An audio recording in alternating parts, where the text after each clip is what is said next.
TV debut versus Stanley Wright. Join us tonight as we kick off the new year like only ProBox TV can and see what millions of people are watching.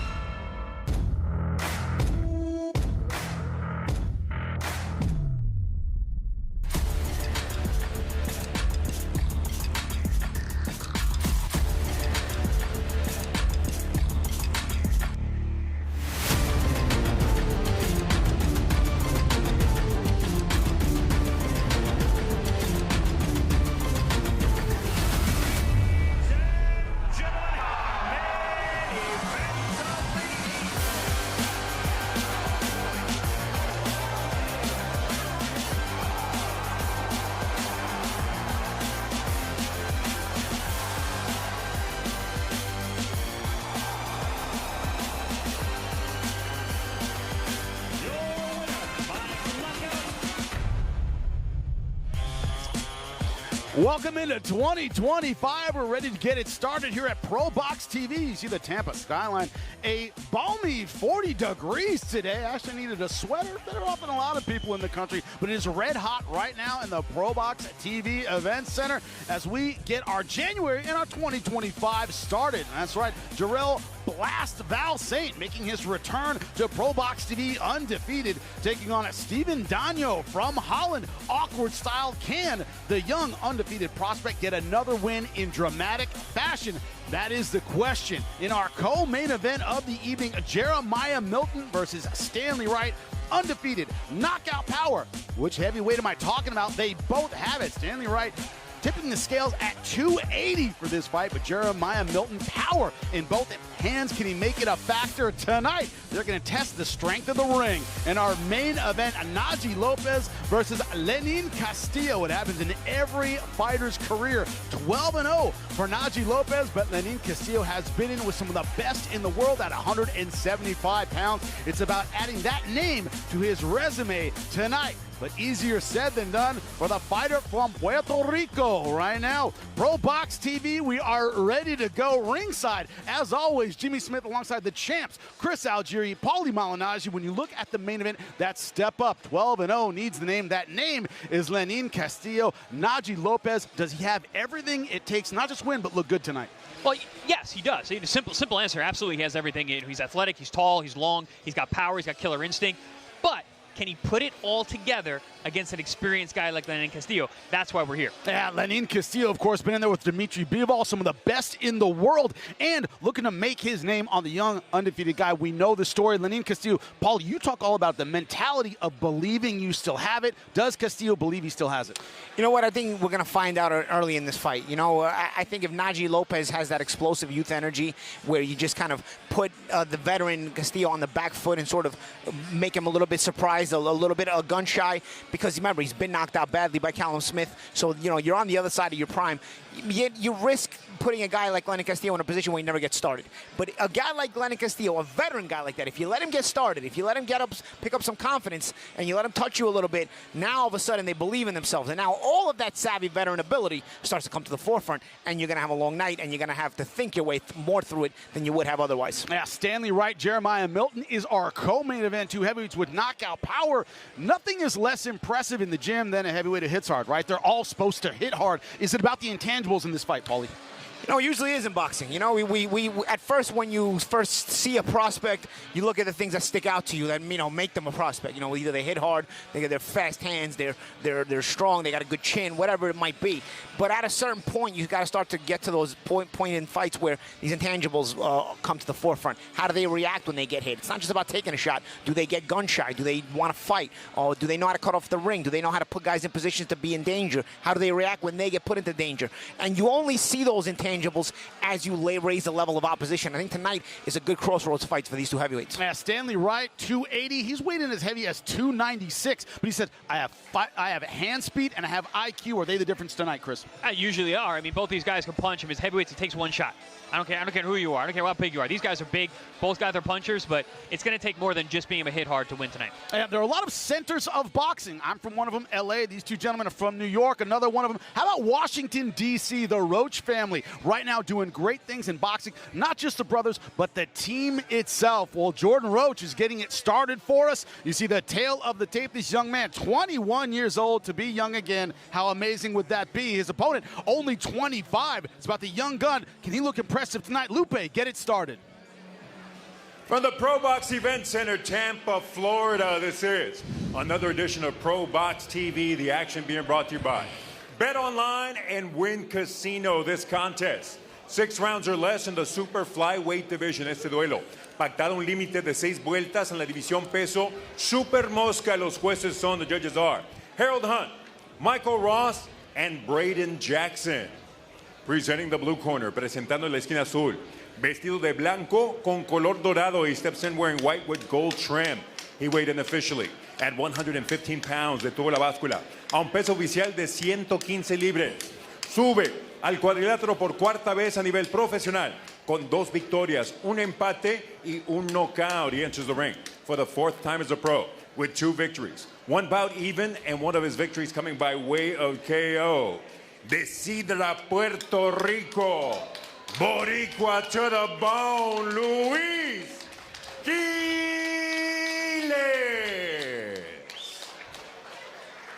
His opposition in the red corner, su posición en la esquina roja, vestido de color negro. He steps in wearing black. He weighed in at 114 1/2 pounds. Su peso oficial, 114 libras y media. Tonight, this cold-blooded technician enters the ring for the 3rd time as a pro, looking to remain undefeated with 2 victories. One of his victories coming by way of KO. Esta noche, este peleador técnico sube por tercera vez al cuadrilátero, buscando mantenerse invicto con 2 victorias. Una de sus victorias por la vía del knockout. From Upper Marlboro, Maryland, Jordan Iceman Roach. Our referee, Emil Lombardi.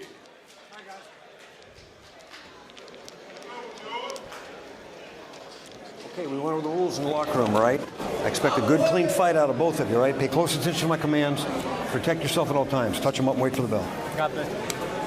Something you're not going to see very often outside of ProBox TV. 2 undefeated prospects early in their careers. Show me your mouth, please. Taking each other on. Someone's has to go, as we say. Got to get underway in round number 1, and here we go.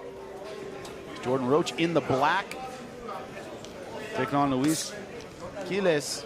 He is in the white and black. I really like this progression for Roach. You know, we saw his first 2 fights. He fought fighters with, first fighter I think had 30 professional fights. Next fighter like 15 or 16 pro fights, only in his 2nd fight. Now he's fighting an undefeated guy. It's a whole different feeling to be in there with someone who doesn't know how to lose. Yeah, you have, first you go through those savvy guys. They have maybe some upside down records, but they got so much experience. You may learn some things, and you also get your feet wet in there.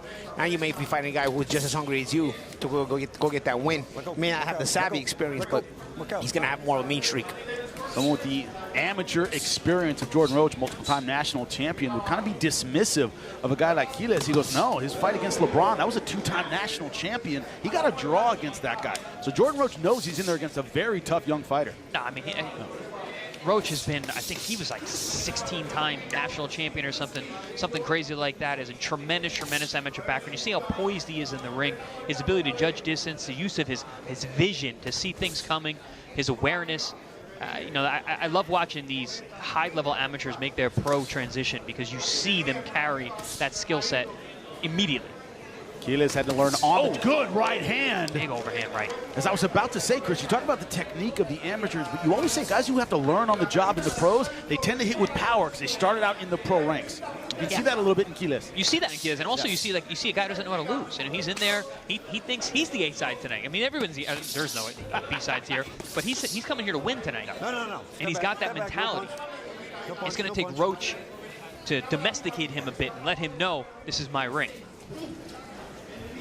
Spent time growing up in the United States and in Puerto Rico, but Paulie, talk about the gym wars. Quiles has been through the gym wars in Puerto Rico. Yeah, you know, Puerto Rico, a boxing hotbed, you know, and it's a culture of boxing. So, you know, you come up in those gyms, I can't imagine there's any softy gyms there. You know, you're going to be sparring in Puerto Rico, you're gonna get the goods. Quiles is showing some fancy footwork. He's jumping in and out, and he popped in with a good straight right hand earlier. That popped the head back of Roach. Looks like he's fighting with a lot of confidence, and he's staying nice and poised as well. Yeah, good sense of positioning as well on both guys. Good body shot there by Roach. I think Roach would be well set up to go to the body a little bit more, as Quiles is a little bit awkward with his defense and the way he slips shots. Let go. You definitely see the power on Quiles. He's got some heavy hands. Lets those punches fly. Come on. In lethal manner. Let go. So already, I think this is more than Roach has missed in his first 2 fights. In this one round, Quiles doing a good job with that head movement. Yeah, like the champ said, it's a little bit awkward. He gets really low, falls over his feet a little bit, but he's hard to hit. Time.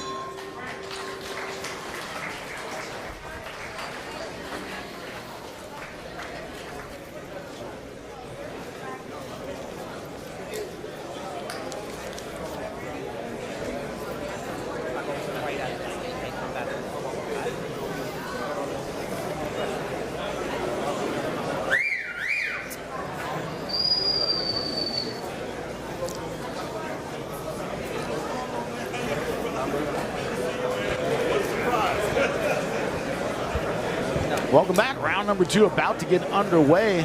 Luis Quiles, you're looking at his corner. Competitive round number 1. Do some power punches, try to back Jordan Roach off.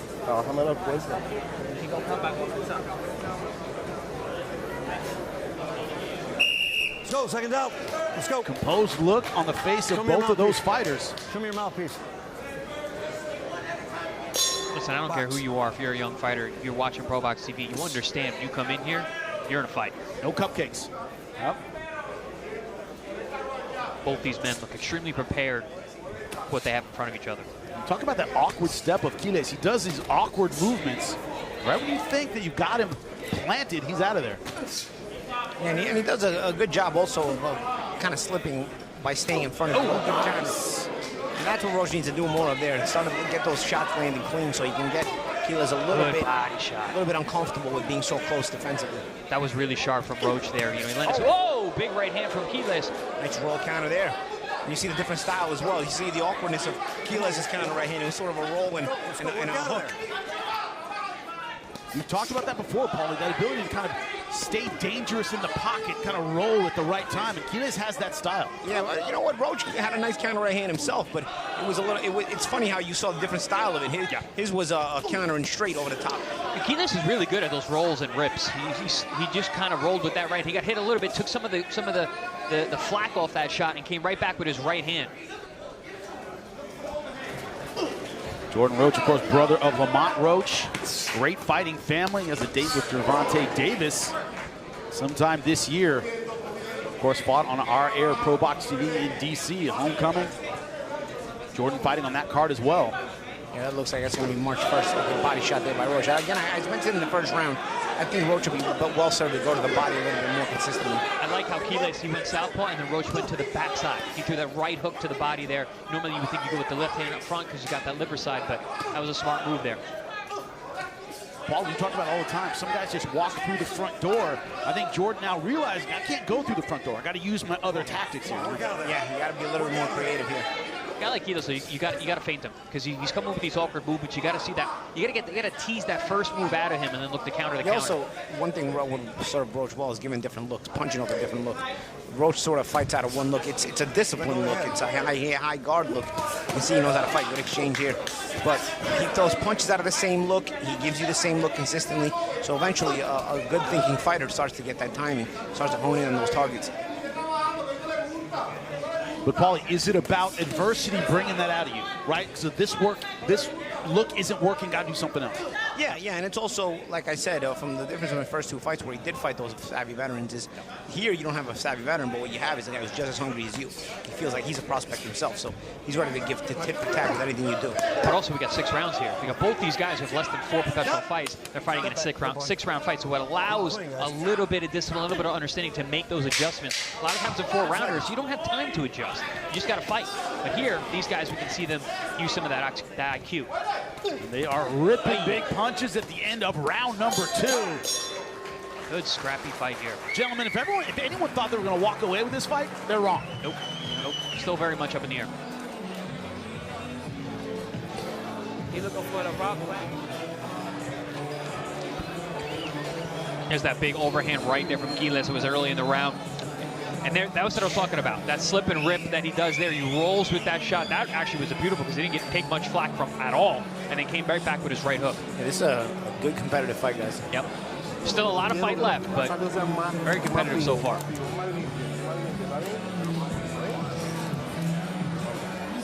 Saw in the beginning of the fight when they were faced off, Jordan Roach definitely having the bigger frame. He's the bigger guy. Can Quiles win this going 1-for-1, Chris? That's kind of the question, isn't it? I mean, it's tough to say. I mean, to me, it looks like Roach has the speed advantage. Obviously, he's got the cleaner lines. He's very, very sharp. Quiles is tricky, man. He's got some nice little slick moves. A little awkward at times, but it makes it work. Front of round number 3, did catch Roach off balance. Big shot in round number 1.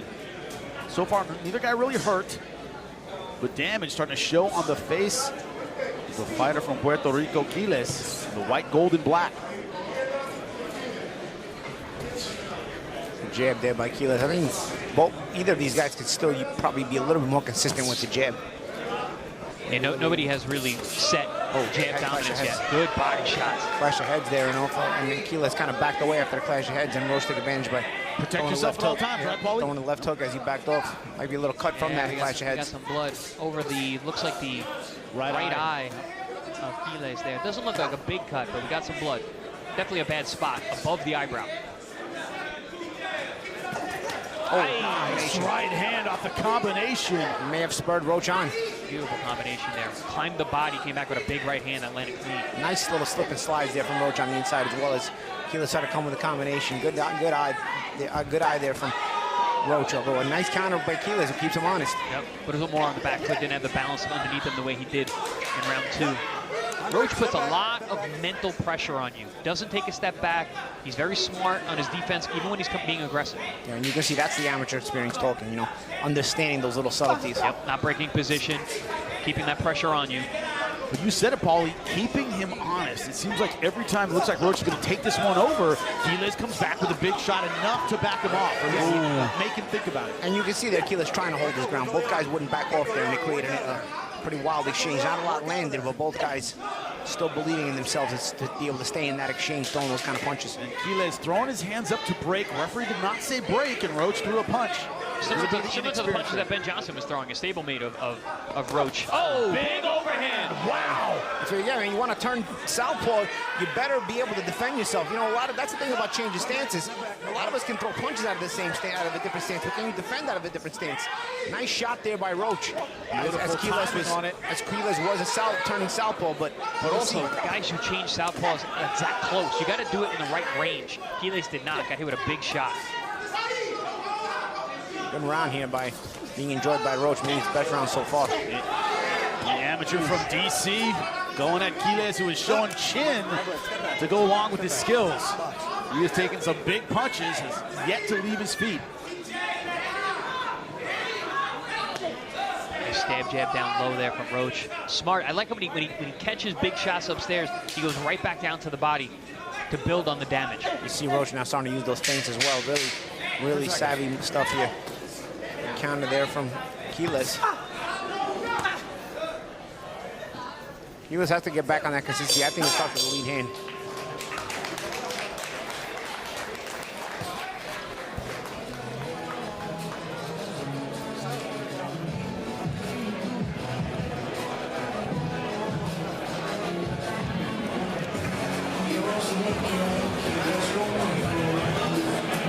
How's the cut, okay? Keep the pressure on right. When you're catching it, catch and shoot, though. Stay tight, though.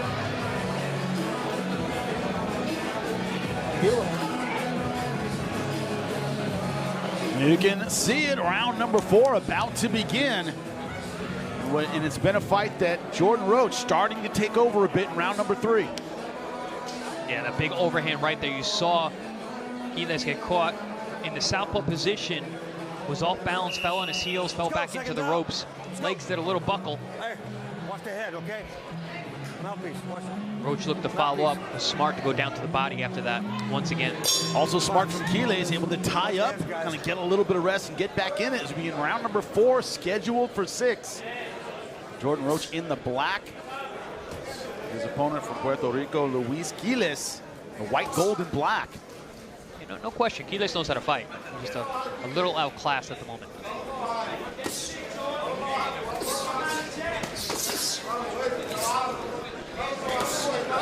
Adjusted very well to the roll and rip style of Quiles. Nice left hook from Roach. Both guys rolling nice with the shots, not taking full damage in either direction, but I think the consistent body work of Roach is starting to pay dividends here.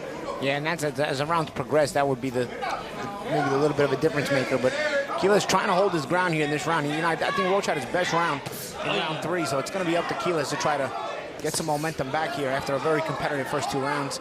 Roach started to take control in round 3. Something you said, Jimmy, that, you know, the size of Roach, I think that's going to play a part too as the rounds wear on.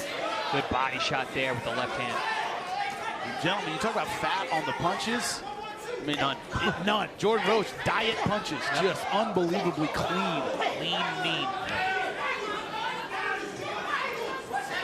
Also, right now, breathing through his nose, composed, he's throwing clean punches, not wasting any energy. Staying nice and calm.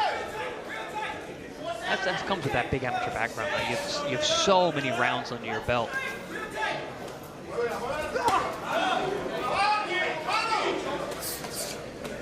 And I'm sure if their family's in, like my family, I'm not saying I used to beat up my little brother all the time, but when he's in the gym with his brother, you know he's had some tough rounds. Well, they have a stable of tremendous talent in that gym down there. So these guys are getting great work all the time. Ben Johnson fought earlier tonight, incredibly talented fighter. I think Quiles also has to start trying to get to the body. He slips well. But sort of the shots to the head don't always land very cleanly.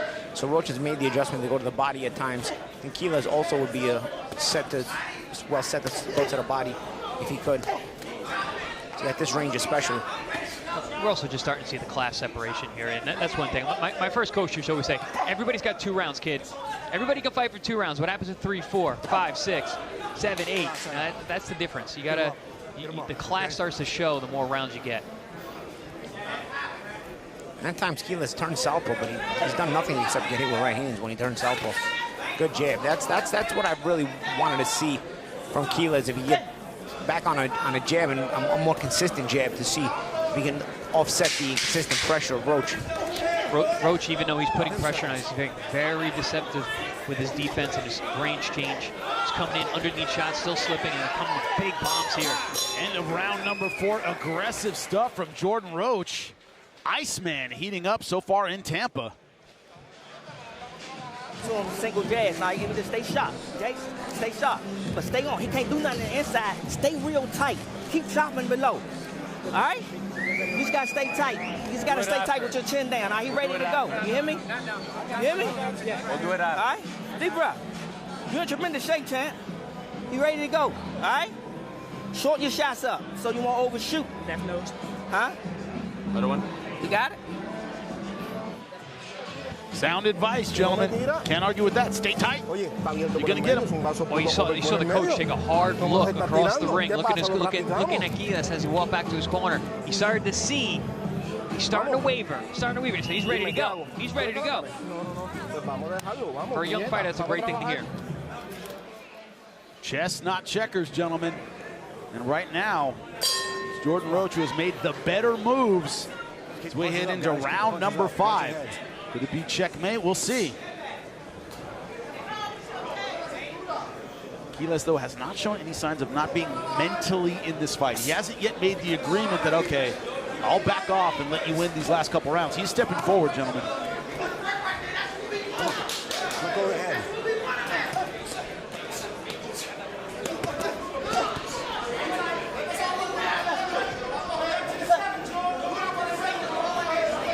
They told Roach in the corner he's ready to go, so Roach trying to keep that pressure on, both mental and physical. Trying to see if there's any give in Quiles. Quiles comes back with a good right hand over the top. Has Roach off balance for a moment. Quiles is game. Can't question the heart of this kid. You talk about putting in 6 hard rounds. When we talked to him, it's not going to be an early fight. I know I'm not going to catch this guy and put him down early. Who's got the guts in rounds 5 and 6? Well, that's where we are now. Quiles has given a good account of himself. Landed some good shots early on, but when Quiles uses his jab, I don't understand why he's not more consistent. When he uses his jab, he gets Roach to back off a little bit. He starts to control a little bit of the distance. He's not consistent enough with it. You know, there it is again. Anytime he uses it, it's actually a nice shot because there's not a lot of head movement on the part of Roach. Roach is in kill mode right now. He's really just walking his man down. I trying to land big, heavy shots like that big left hook right there. But it's about being first. Anytime Quiles is first with a jab, he actually kind of offsets anything Roach does. But once you start allowing Roach to get close and you start to allow him to get those numbers off, of course, Roach's class starts to show. Say it all the time in boxing, every combat sport, greatness shows over time.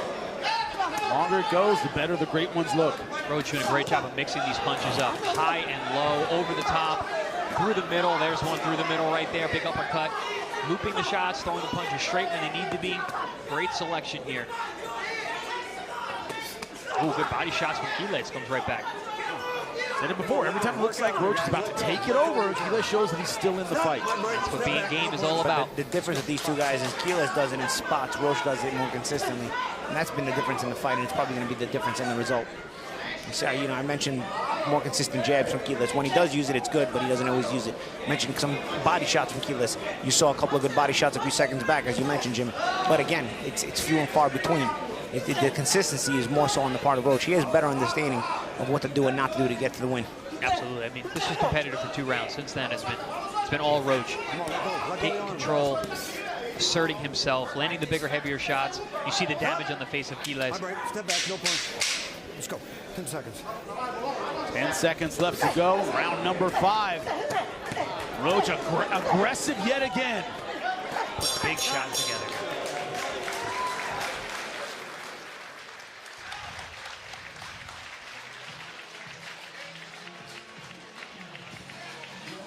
Necesito que me tire. Este asalto vamos a tratar de sacar. Ladies and gentlemen, here inside the ProBox Event Center, one more Another to 2 or 3 go. shots, all right? Don't stand right in front of him, throw 5, 6 shots. Get at the angles. And everything you get, come right back when you stand up. Walk him back, especially when you're on the ropes. Don't let him off the ropes. Welcome back to the final round, round number 6. Jordan Roach versus Luis Quiles. Roach looking tight in that last round, just like his coach said. Yeah, putting some real pressure there. His coach told him, look, he's ready to go. Roach came out early testing that theory. All right, let me put some heavy lever on this guy. Let me stand in front of him a little bit. Let's see if he's really ready to go or not. Quiles, though, that young man stood, took it, and fought back. That's why we're seeing a round number 6. Competitive first couple rounds, but as we keep saying, Jordan Roach starting to pull away that superior technique. Incredibly decorated amateur. You can see it in there tonight.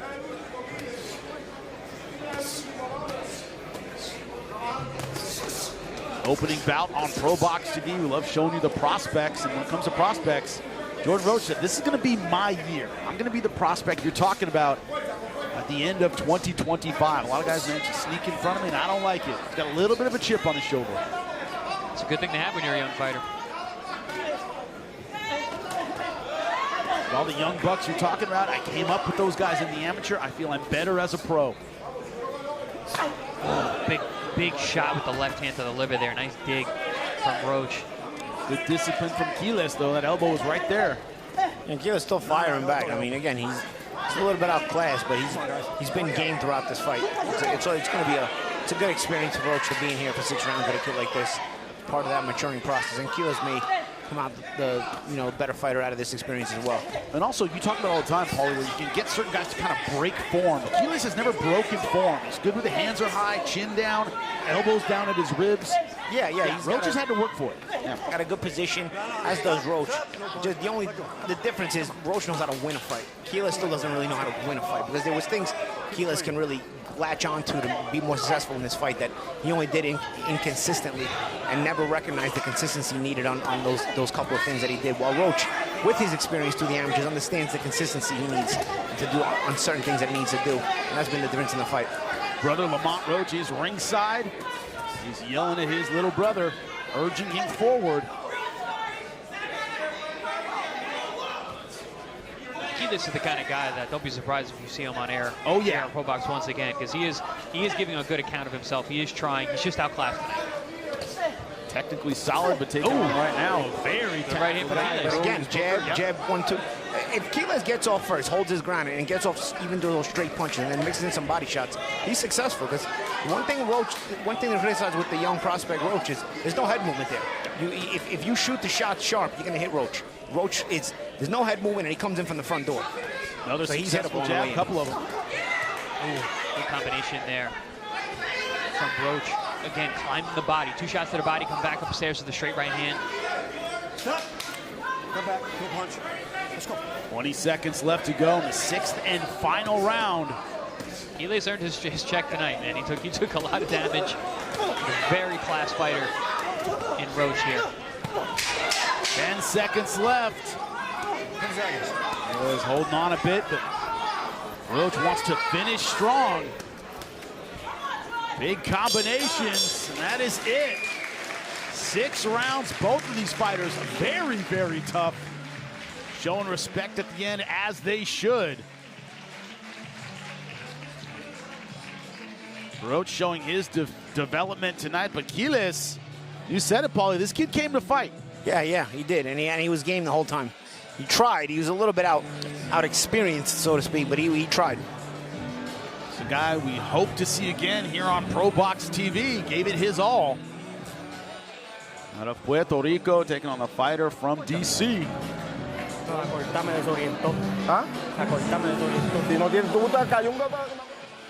Yeah, I was saying, this fight started out pretty competitive. Round 1 and 2, we saw some nice shots from Quiles over the top there. We saw overhand right. These guys were very much back and forth, nip-tuck throughout those first 2 rounds. Both guys coming back and forth with big shots.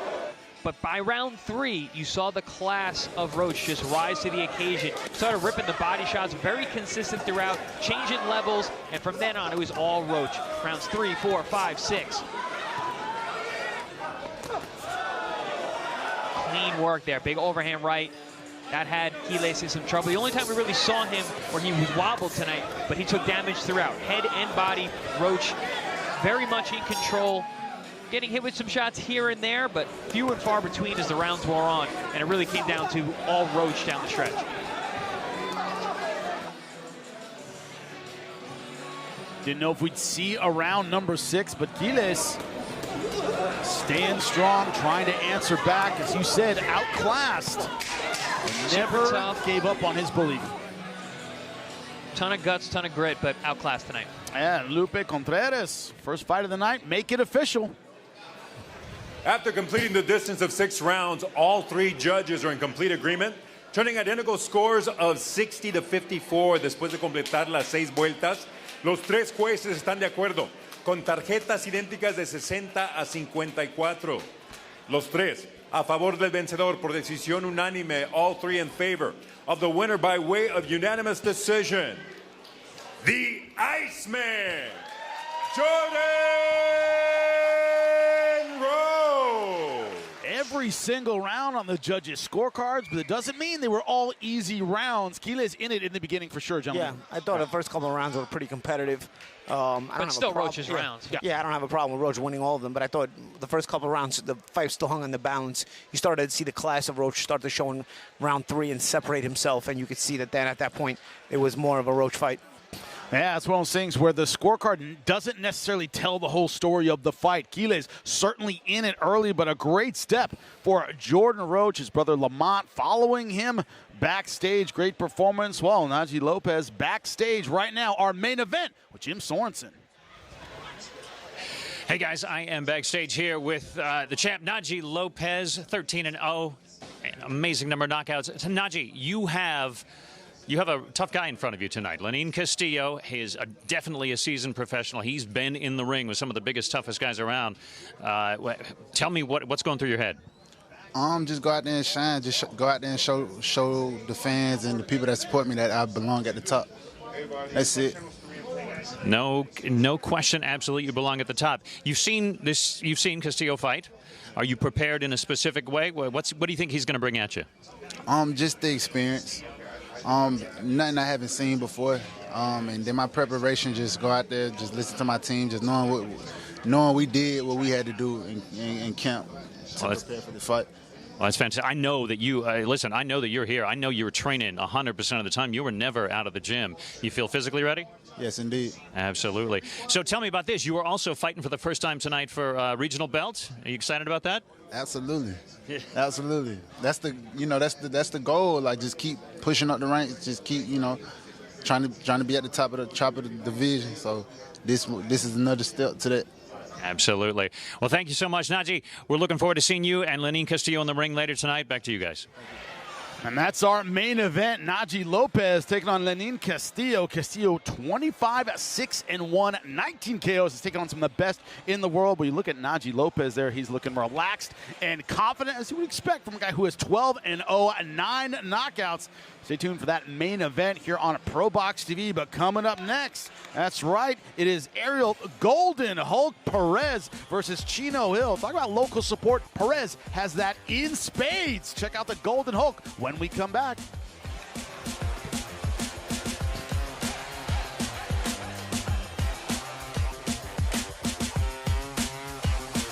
At the Boeing Center in San Antonio.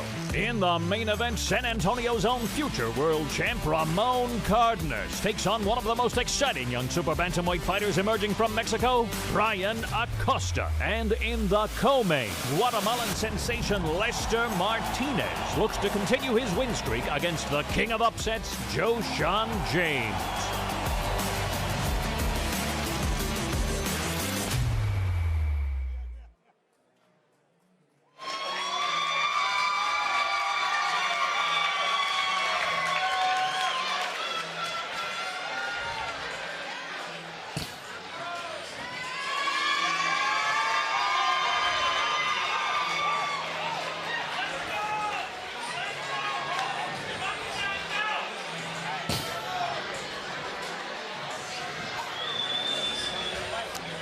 You hear those screams? That's right. They're for Ariel Golden Hulk Perez. I'm sorry, Golden Hulk Perez. Right? I was literally going to say right before. like, Golden Hulk's one of the most interesting wrong. names. One of the most interesting names I've seen in a boxer. But Golden Hulk's even better. Even better. Golden Hulk. That's right. Ariel Perez waving to his fans, taking on Chino Hill. Take a look at the tail of the tape for these young men. 32 years old is Ariel Perez. Chino Hill only 28, but Chino Hill has a height advantage and the reach advantage in this one. Perez weighing in just a little bit heavier. Will the crowd carry Perez? That's the question. Lupe, get us going. From the ProBox Event Center, Tampa, Florida, this is ProBox TV. The action being presented to you by Bet Online. Along with Wild Casino, this contest, 6 rounds in the light heavyweight division. Este encuentro, 6 vueltas en la división peso semi completo. Los jueces son, the judges are Shammy Shipman, Harold Hunt, and Michael Ross. Introducing the fighter in the blue corner, presentando en la esquina azul, vestido de morado, con dorado y blanco. He steps in wearing purple with gold and white trim. He weighed in officially at 174.5 pounds sobre la báscula. Marcó un peso oficial de 174 libras y media en su 19º combate a nivel profesional, con 8 victorias, 8 derrotas, 2 empates y 6 de sus victorias por la vía del cloroformo. Tonight, he enters the ProBox TV ring for the 19th time as a pro, with 8 victories against 8 losses, 2 bouts even, and 6 of those victories coming by way of KO. From Davenport, Iowa, Chino TSA Hill. In the red corner, en la esquina roja, vestido de morado con color dorado, he steps in wearing purple with gold trim. He weighed in at 177.5 pounds. Detuvo la báscula a un peso oficial de 177 libras y media.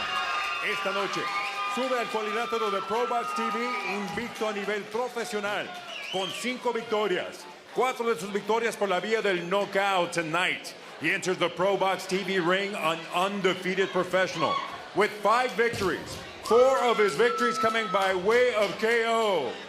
Ripping Tampa, Florida, Ariel Golden Hulk Perez. Our referee, Christopher Young. Red corner, blue corner. All right, champ, listen, your truck's a little high, so everything up here I'm going to consider legal. You see instruction? He's good right here. He's good right here.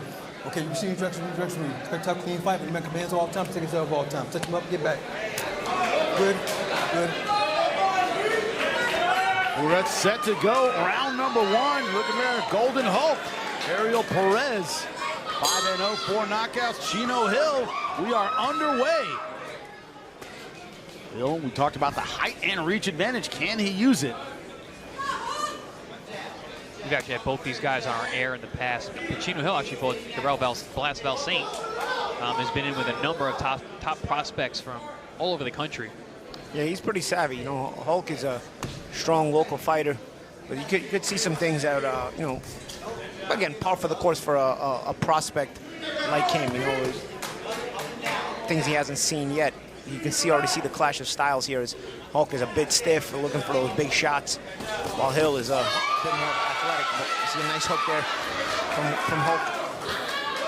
One thing about judging is, man, when the crowd screams every time you throw something, it doesn't matter if it lands. A lot of times the judges think so. Keep that in mind. Hill waiting a little bit too much. If you're gonna use that athleticism, he should probably be first on that jab a little bit more. He's thinking a little bit too much of the size and strength of Hulk. Hulk was like a big, strong guy in there. Yeah, we had Hulk on our air for the Orlando show. Yep, and he scored a big knockout in the second round there. You know, but Chino Hill, he is savvy. You can see it. He's using some feints in there. I agree with you, Champ. I'd like to see him get a little busier. Yeah. He's got the reach advantage, the speed advantage, obviously the experience advantage. But nice left hook. Yeah, if you use that lead hand against. See, Hulk is a little stiff. He's gonna have to loosen up a little bit. Maybe it's just that it's the first round. But Hill has something he can work off with that jab, that athletic jab. He can be consistent with it. Hulk, on the other hand, is gonna have to start to try to cut the ring down and then take away the spacing from Hill and make Hill uncomfortable so that he doesn't get off first. And you can see some of the class from Chino Hill. You know, the guy's 8-8-2. Obviously, his record is not very good, but he can fight. He knows what he's doing in there, and you can see him the way he moves around that ring, picking his spots. Very, very dangerous 8-2 fighting. One of the things we have seen, though, he does have a tendency, Chris, to corner himself. You see him right there, going to the ropes, going straight back against Perez, who might be limited, but certainly a big puncher. That's not the best strategy, going backwards. That's where you specifically do not want to be against Perez, is against the ropes. That's where he scored his big knockout in the last fight. He's a big, strong guy. He's got good overhand rights, good left hooks. If you pin yourself against the ropes, that's where he likes to work. And you look at, you're going to see Perez. Nice push-off punch there with Perez. Perez is going to look to get into the front door. There's no frills with him. He's trying to get into the front door, trying to power his way through. So it's going to be very important for Hill to try to use that jab, while Perez is going to want to use those big shots, but he needs to close the gap, and he doesn't really have a creative way of closing the gap. Look at him. He's just going to try to walk straight in. Oh, nice straight right hand to the heart. Nice heart punch from Perez. Oh, comes right back to Chino Hill with the right hand to the body as well, and a left hand. You saw that was a little bit of a change of gear from Perez with that right hand to the heart. And you see already it surprised Hill a little bit. Perez, you don't expect a lot of creativity from him, so when he gives it to you, he has an ability to surprise Hill, and I think that should be something that should stay in the mind of Perez as he comes out for round. But he's physically strong and he can punch, so if he gets a little savvy, it can go a long way. Exactly, and I think that right hand to the heart was a good point you made, Champ, because if he shows that if he's thinking a little bit, Hill is not going to expect any creativity. Maybe he'll land something big off of a little bit of creativity. Yeah, if he threw it upstairs, it would have missed. Yeah. But he threw it down low, so it landed good. This is that double left hook from Chino Hill there that had Perez thinking twice about this guy's 8-8 record. Well, Hill, I just think if Hill can win these rounds with one hand if he plays it smart and if he's busy enough and if he's diversified enough with his lead hand. I think he has the talent to do that. I don't know. I don't see him having the mentality to do it though. Because Perez is, for me, he waits a little bit too long on the outside. He tries to come in through that front door, but let's see how they adjust in round two. And even though Hill has been stopped, he's only been stopped by the best of the best prospects out there. So he is more solid than his record tells you.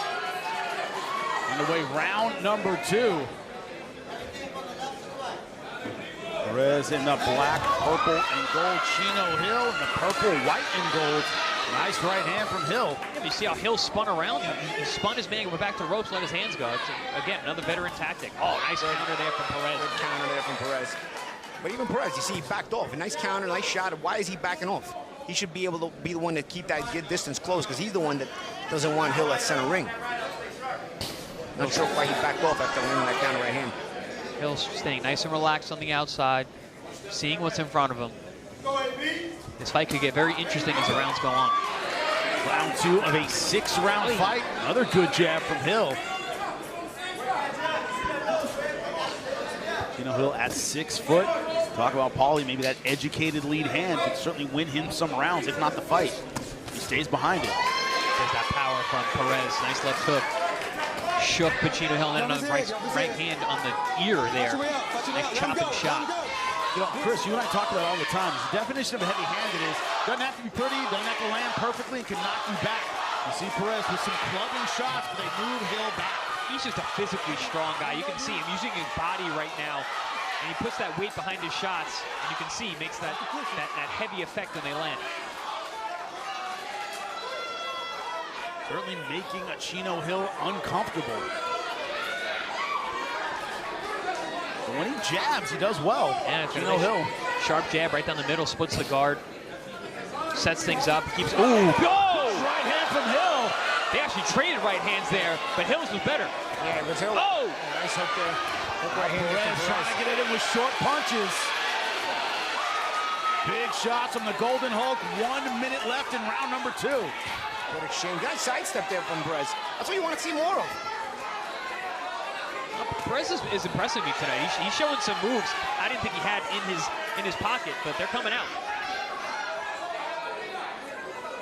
He's got a game guy in front of him. He's going to have to do some thinking, and he's shown that here in the last 30 seconds.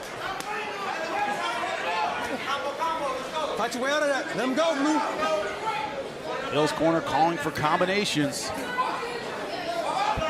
Leave it to ProBox TV to make a competitive fight with a guy who's 8-8. If you're betting at home, how do you bet these fights? You can't.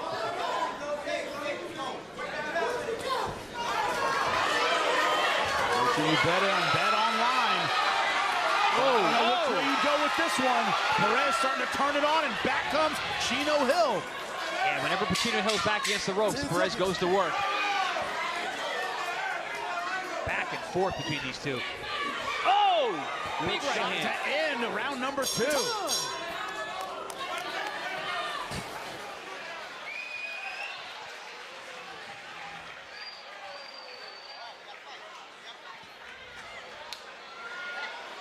You ain't got to trade with him. I know he get a shot. Like you said, you won't got to rush. You won't got to rush. It's coming. Everything you putting out there is coming clean. You hitting him, all right? Relax.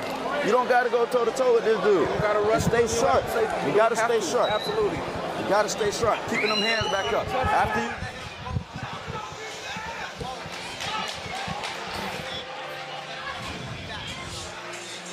Round number 3 ready to get underway. It heated up at the end of round number 2 between Ariel Golden Hulk Perez and Chino Hill. This is what happened. Both guys landed good right hands there. Perez looked like he landed like a little bit of a forearm there. But Chino came right back with a beautiful shot. Bang, and that was at the end of the round as well. A nice short right hand. Perez took that one better. It could become a little bit of a battle of attrition here to see who takes control of this fight. I think conditioning is going to matter a lot. Both guys are taking each other's punches pretty well. But I think a lot of it's going to come down to who's got more in the gas tank as these rounds wear on. And also who mentally wants to win the fight, right? I think both these guys really want to win. We begin round number 3. If you hear the screaming and yelling, it's for Ariel Perez, Golden Hulk. A lot of fan support. He is from here in Tampa. The crowd has been on their feet since round 1. Every time he lands, this place erupts.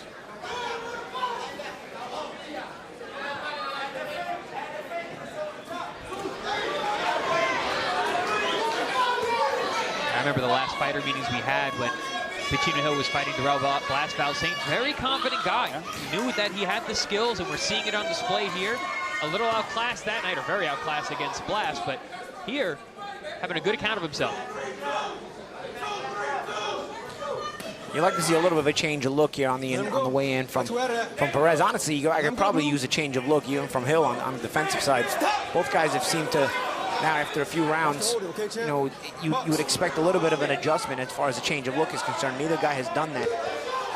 But Paul, that's another thing. We're just coming off a fight where Jordan Roach looked fantastic. And it's one of those guys who have that amateur pedigree. He's got a big toolkit. These guys, you see the difference. Yeah, so much. But I also think, Nice uppercut, good right hand. Good shot selection there from Hill on the inside. There's a nice lead uppercut with a right hook and a double right hand. But nobody's taken this fight by the horns yet. You know what I mean? Like, nope. There's shots that are landed on both sides, but neither guy commits to stepping on the gas a little bit. You see Perez is doing it now a little bit. Let's see if Hill can fight him off, if he stops, or if he continues to try to insert that mental pressure. Paulie, I was about to ask you about that. It seems like when either guy gets hurt, the other guy kind of admires his work more than going I mean, it's all like a round or two ago where Perez landed a big shot, and then he himself took himself back to the center of the ring instead of staying out with the pressure. Neither guy asserts and stays with the pressure, with the dominance, so to speak. Champ, you made a great point in that last fight, saying that Quiles didn't know how to win. He doesn't know how to win. Neither one of these guys really know how to win, how to assert themselves. You know, Perez has had a pretty easy, so far in his career, knocking guys out. But Chino Hill's not had it easy at all. He's been having trouble getting wins. He's not used to getting wins, right? No, he's not used to having to try to win. Being in a position where he can actually get the win. Both guys in unfamiliar territory at the moment. Really want to see who's going to be able to take the bull by the horns here, get ahead and stay ahead. Because it's really there for both men. It's competitive, but both of these guys can step ahead and stay in control. This round very, very hard to score. 10 seconds left. One little sharp 1-2 there from Perez may make the difference there. Perez is showing a pretty good gas tank from what I'm seeing so far.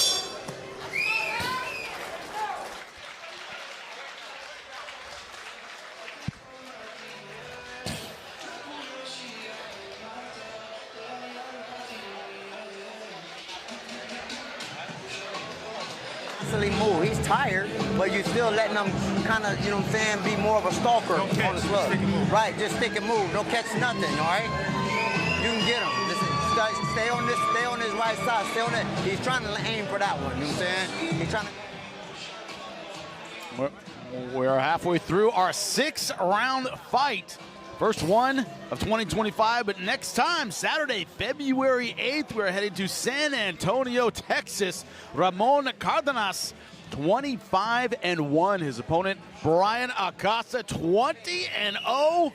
Like the winter cold here, we are moving into Texas. Nothing is stopping us. Lester Martinez versus Joshawn James, a battle of undefeated fighters.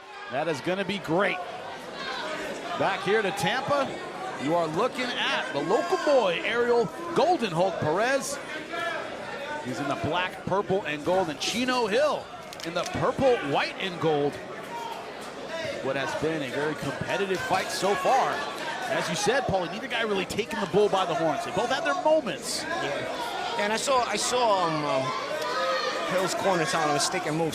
But I actually don't necessarily agree with that, because Perez is actually so slow that you can, sort of thread the distance and hold your ground a little bit off that jab, and never really let Perez get to close range and sort of establish a jab. But if you're sticking and moving, you're letting the pressure fighter, sort of get momentum coming forward, and it's you that never gets anything going besides just a little flicking jab.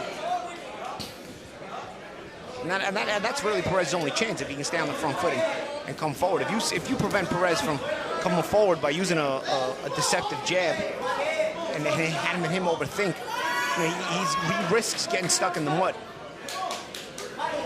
Also, as we like to point out, Paulie, judges judge who's moving forward.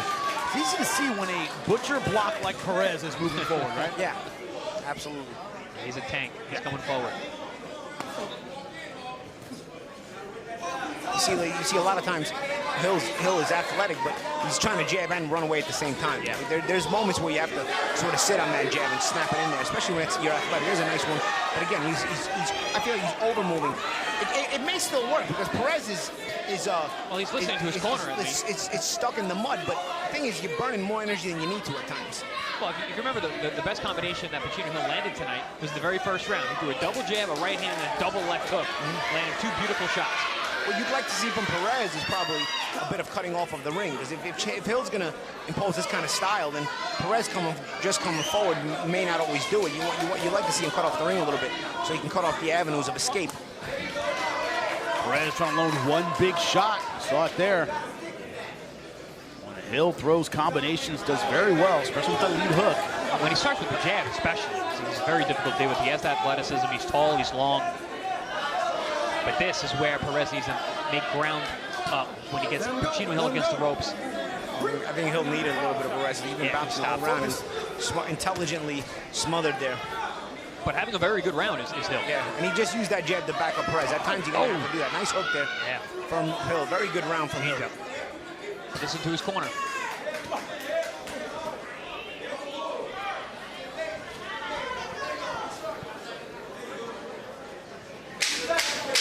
Ten seconds left to go.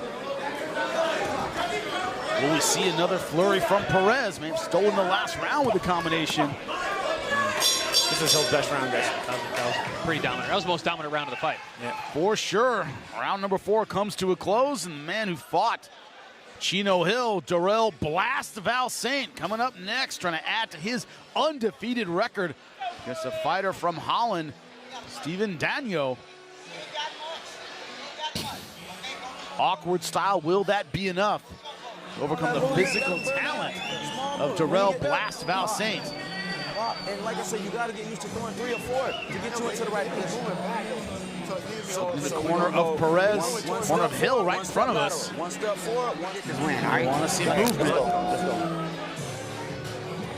Round number 5 scheduled for 6.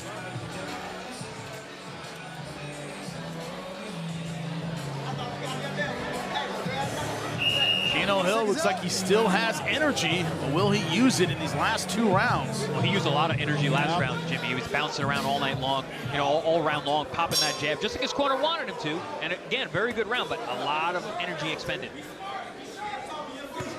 Round number 5 underway. Oh, what an exchange. Yeah, talk about staying in the center, Paulie, and knowing when to exchange. And neither one of those guys wanted to break position there, and they were just firing with right hands. That was a smart shot there from Hill. You know, we're going to the body of the big, strong Perez. Especially after an exchange. Nice stab jab as well. Let's see what Perez is able to do here to adjust. He's found himself a little bit stuck in the mud last round. He's gonna have to cut the ring down here. As Hill now talking his corner, that's how comfortable he's getting. He's talking his corner and boxing on his toes. His corner had told him, don't let him even touch you. And I think right there, you got hit with a shot that he really didn't need to. See that rough around the edges style of Chino Hill? As you said, champ, getting hit with a shot that had that hand low, a little closer than he thought he was. Yeah, and Perez, it's up to Perez here to start to step on the gas a little bit. He's got the crowd behind him. They're trying to spur him on. Chino Hill saying, come get it. I think Hill expended a lot of energy last round. Isn't going to move as much this round. He's going to stand his ground. But this is where Perez can take it back. Perez is pretty explosive, man. That was a nice right hand there. Strafing right hand, moving and punching at the same time. Chopping right hand from Perez. The Golden Hulk. Sorry you didn't take that nickname, Paulie. Golden Hulk was there. Yeah, was there. Yeah, he was there. I don't know if it would have matched me. I wasn't much of a Hulk. He was the Bensonhurst Hunk, if you don't remember. That was Paulie's nickname. Nice combination there. Golden Hulk moving forward. Hill with a nice combination. But Perez trying to bring it forward. A nice shot there by Perez as Hill goes straight back. This has been a much better round for Perez. Landing some big shots here. Hill is standing his ground, and it's not really helping him. Perez thought one shot would get him out of here. He is very much mistaken. I'd said that from the top, you know, Jimmy, with Hill. He's been stopped a bunch of times, but only by top flight prospects. Guys like Darrelle, Val Saint. Good right from Hill again. Smothers himself, unfortunately, up against the ropes. Perez trying to fight his way out, and he does. Crowd is electric right now. It is deafening in here, gentlemen. Yeah, you can see Perez, a big ticket seller locally. Yep. The crowd is trying to spur him on. You see Hill. He's bringing a lot of pressure. Hill's breathing very heavy this round. Bringing the pressure as we head into the final round.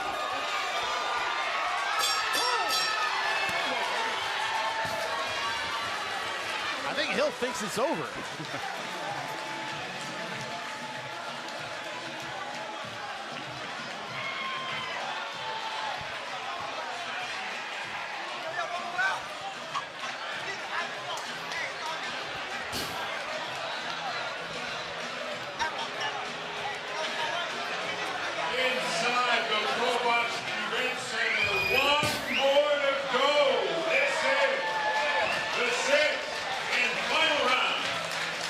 just want to make this clear. This is round number 6. This is a 6-round fight.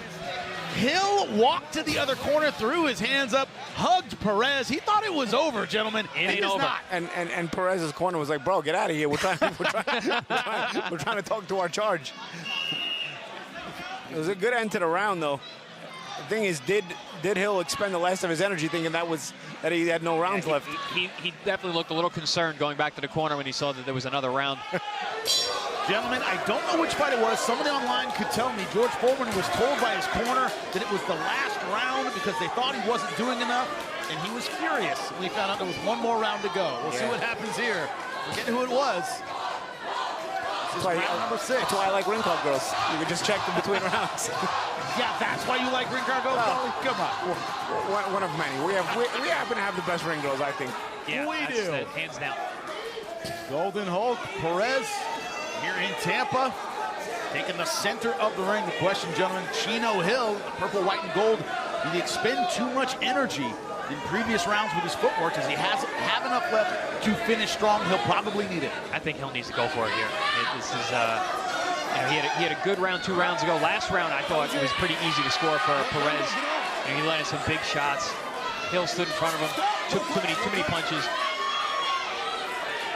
Is Hill going to try to win this last round? You see Perez does he know how, Paulie? Does he know how? You see Perez is trying to bring the pressure. And Hill just looked at his corner almost like, hey, how much time is left? He's boxing like he has this one in the bag. Yeah, it does seem like that, right? It seems like he thinks that he just needs to get to the end, and he's got it. But I don't see it like that. I think he needs this last round for sure. I think any neutral observer would say this has been a comparatively close fight. Hard rounds to score. Both guys have had their moments, and no one, as we've been saying all night long, has been able to really take the reins and assert themselves except for the last 2 rounds. 6-round fight, you cannot afford to take a round off, period. Ooh, good shots on the inside by Perez. Good short left to end that.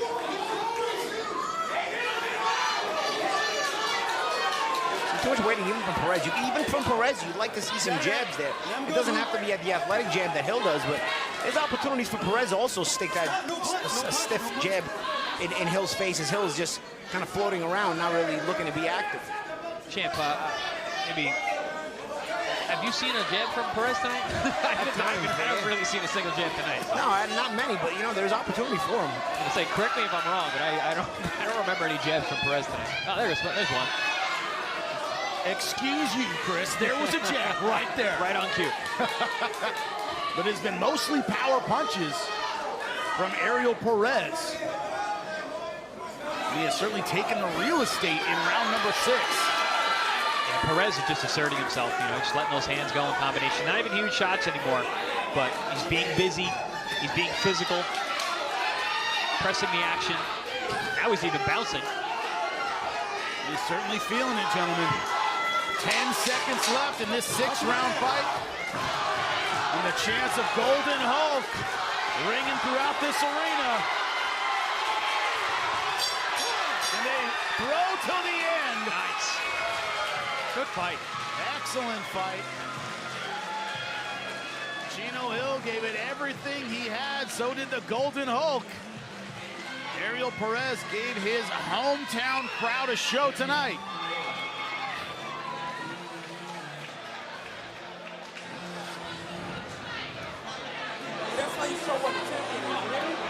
Gentlemen, he's certainly fun, Ariel Perez, right? Yeah. We see some holes in his game. He's going to have to fill to get to that next level. He's fun. He brings in the crowd. I mean, he gets everybody hyped.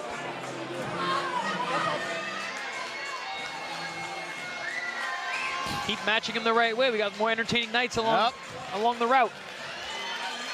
And as you said, built like a tank. Always coming forward, has a very entertaining style. Have to see what the judges have to say about it, but this was the action from the fight, gentlemen. I mean, this is a barn burner throughout. These guys evenly matched, super competitive. Back and forth action throughout the early rounds. Would not like to be a judge tonight. I was having too much fun watching the fight to really score it. I thought Perez did enough, especially towards the end of the fight. The last 2 rounds really poured it on, but I mean, until then, Chino Hill showing his class, landed some big shots early on, had Hulk in trouble a couple times, but Hulk kept coming back. But back at the gym, Paulie, after this fight, would you tell Perez, look, you got to get on guys when you get them off balance? You got to get on guys. I think you got to learn to cut the ring off a little bit more, because if you're not going to have that explosive first step and in order to close the gap, then you're going to have to be more subtle with your pressure. And I think cutting off the ring is one of those ways where you can make the pressure subtle but effective. And Perez, to your point, Chris, finishing strong in round number 6. Yeah, 5 and 6 were both good rounds for Perez. That pressure really got to Hill. Lupe Contreras, make it official. After going 6 rounds inside the ProBox TV ring, judges Ross and Shipman turn in identical scores of 59-55. Después de completar las 6 vueltas, los jueces Ross y Shipman entregan tarjetas idénticas de 59-55. Y el juez Hunt anotó 58-56. Judge Hunt scores it 58-56. All in favor of the winner by way of unanimous decision. Los tres a favor del vencedor por decisión unánime. From Tampa, Florida, the Golden Host, Perez. He moves to 6-0, 4 knockouts on his career, and this crowd in Tampa could not be happier. He said, we see the gaps, things he needs to work on, but man, he's entertaining, and for that build, for that style, he had the gas for those last 2 rounds. And that's what I was impressed about. He looks like the kind of guy who's going to falter as the rounds wore on. He didn't. He actually came on strong in the last 2 rounds. That was the most impressive thing that I saw from the Hulk tonight. Yeah, physically moved forward, threw in good combinations. I think he showed he wanted to win the fight. That's the thing, when you have an 8-8 record, a lot of times you're not willing to dig in a little bit when you're uncomfortable to get the win. While you're undefeated, you're willing to push that extra edge just to try to keep that undefeated record. And I think that ended up being the difference in the fight in the last rounds or 2. Who wants it? Who's hungry? Turned out the Golden Hulk certainly hungry tonight here in Tampa in front of the hometown crowd. You see that Buccaneers tattoo showing his local love. He's always going to pack it here, but another talented fighter that the crowd is looking forward to. Darrelle Blast Val Saint, undefeated, looking for that bounce back fight after no contest. He is hungry tonight. What's going on? It's your boy Darrelle Val Saint, aka Blast, and I'm here at the ProBox headquarters. I'm trying to kick down doors, man. I'm trying to make a lot of noise in my division. And I'm just trying to man the air, but they gonna see. So I'm really one of the ones, man. Y'all gonna see. Y'all gonna see. That's all I'm gonna say. Y'all gonna see. Just a seasoned young veteran, explosive, very smart, very just all around. You gonna see it. ProBox does a great job with matching us up with great opponents, tough opponents, and to get us going, to get us, to get our feet wet. And I'm fighting a 12-0 fighter, and I'm excited. I'm ready to get that under my belt and move on to the next 2025 champion mentality for sure. You got technique? Do you have confidence? Do you believe in everything you can do? Well, that's definitely Darrelle Blast Val Saint. He's taking on a very experienced fighter coming up next tonight here on ProBox TV. Darrelle Val Saint, Estevan Danyo. Can the young buck overcome the European experience? We're going to find out right after this. Stay with us.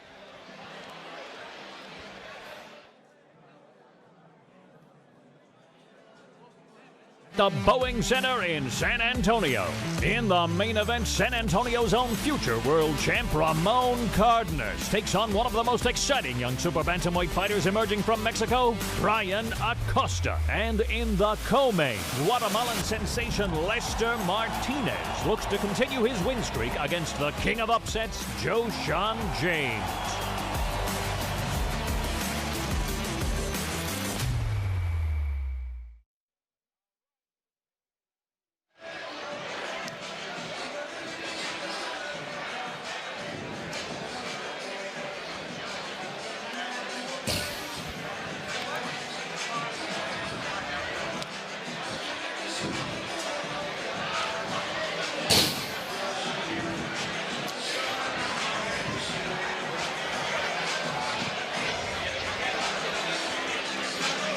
Welcome back into ProBox TV. Jimmy Smith, ringside, as always, alongside the champs, Chris Algieri, Paulie Malignaggi. Let's face it, gentlemen, a big night, not just for the boxers, but for ProBox TV. You have Blast Val Saint, you have Najee Lopez, you have Jeremiah Milton in the last 3 fights of the night. These are all big prospects. Usually, it's cupcake time, right? Not tonight for these guys. That's not how ProBox TV works. If I'm Gary Jonas right now, I'm sitting there nervous. I got to be honest. Yeah, I'm looking at him right now. He looks like he's very intent of what's going on. I think we all are. I think that's the way that our CEO Gary Jonas likes to have his prospects. He likes everybody to be on edge, everybody to be uncomfortable, so they perform at their best. Right. That's why he's always texting you in the middle of fights, Paulie. Just keep you on edge. You know, keep you honest. Same thing with the fighters tonight. Get off your phone. Why are you looking at your phone? Because you're texting me, that's why. Well, fighting is like riding a motorcycle, right? You can't, if you text, you're dead.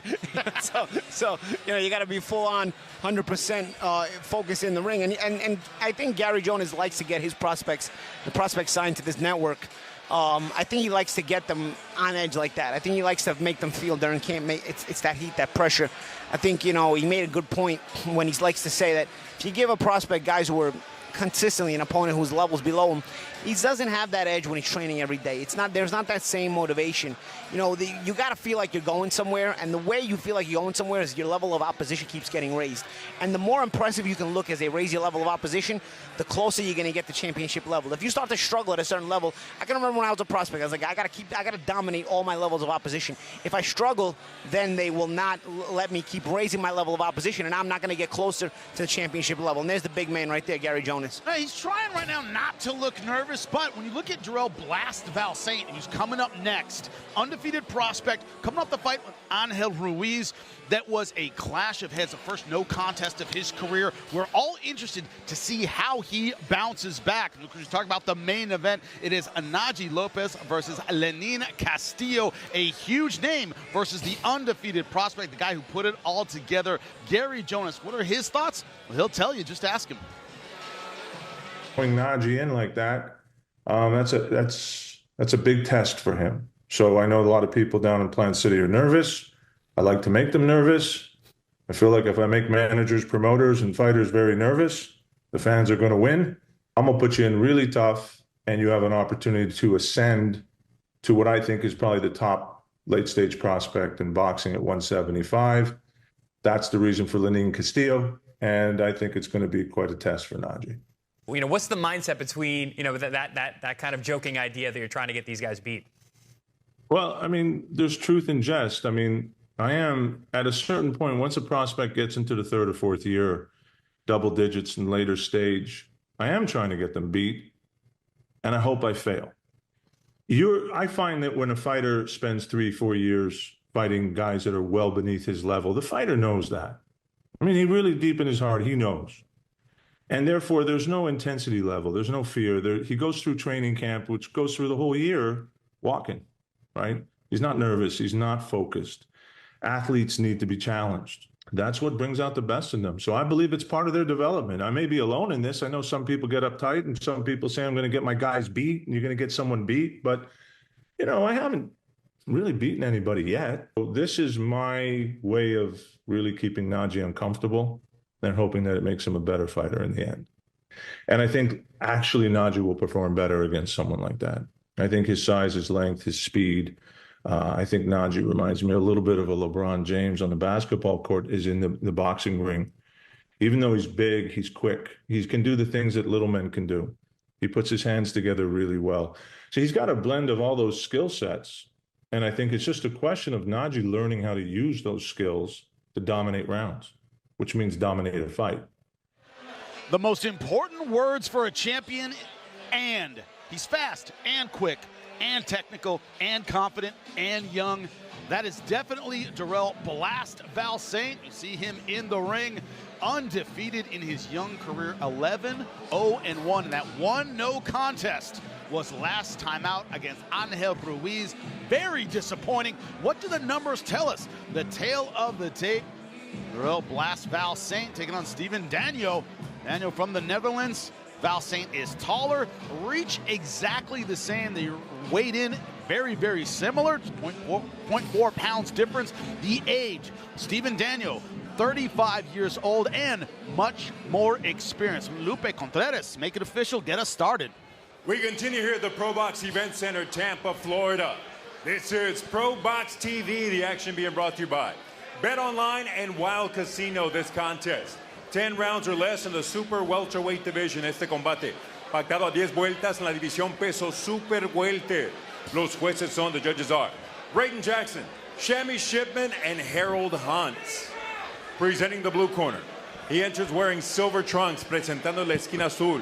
Vestido de color plateado, su peso oficial, 155 libras y media, his official weight, 155.5 pounds, and 32 bouts as a pro.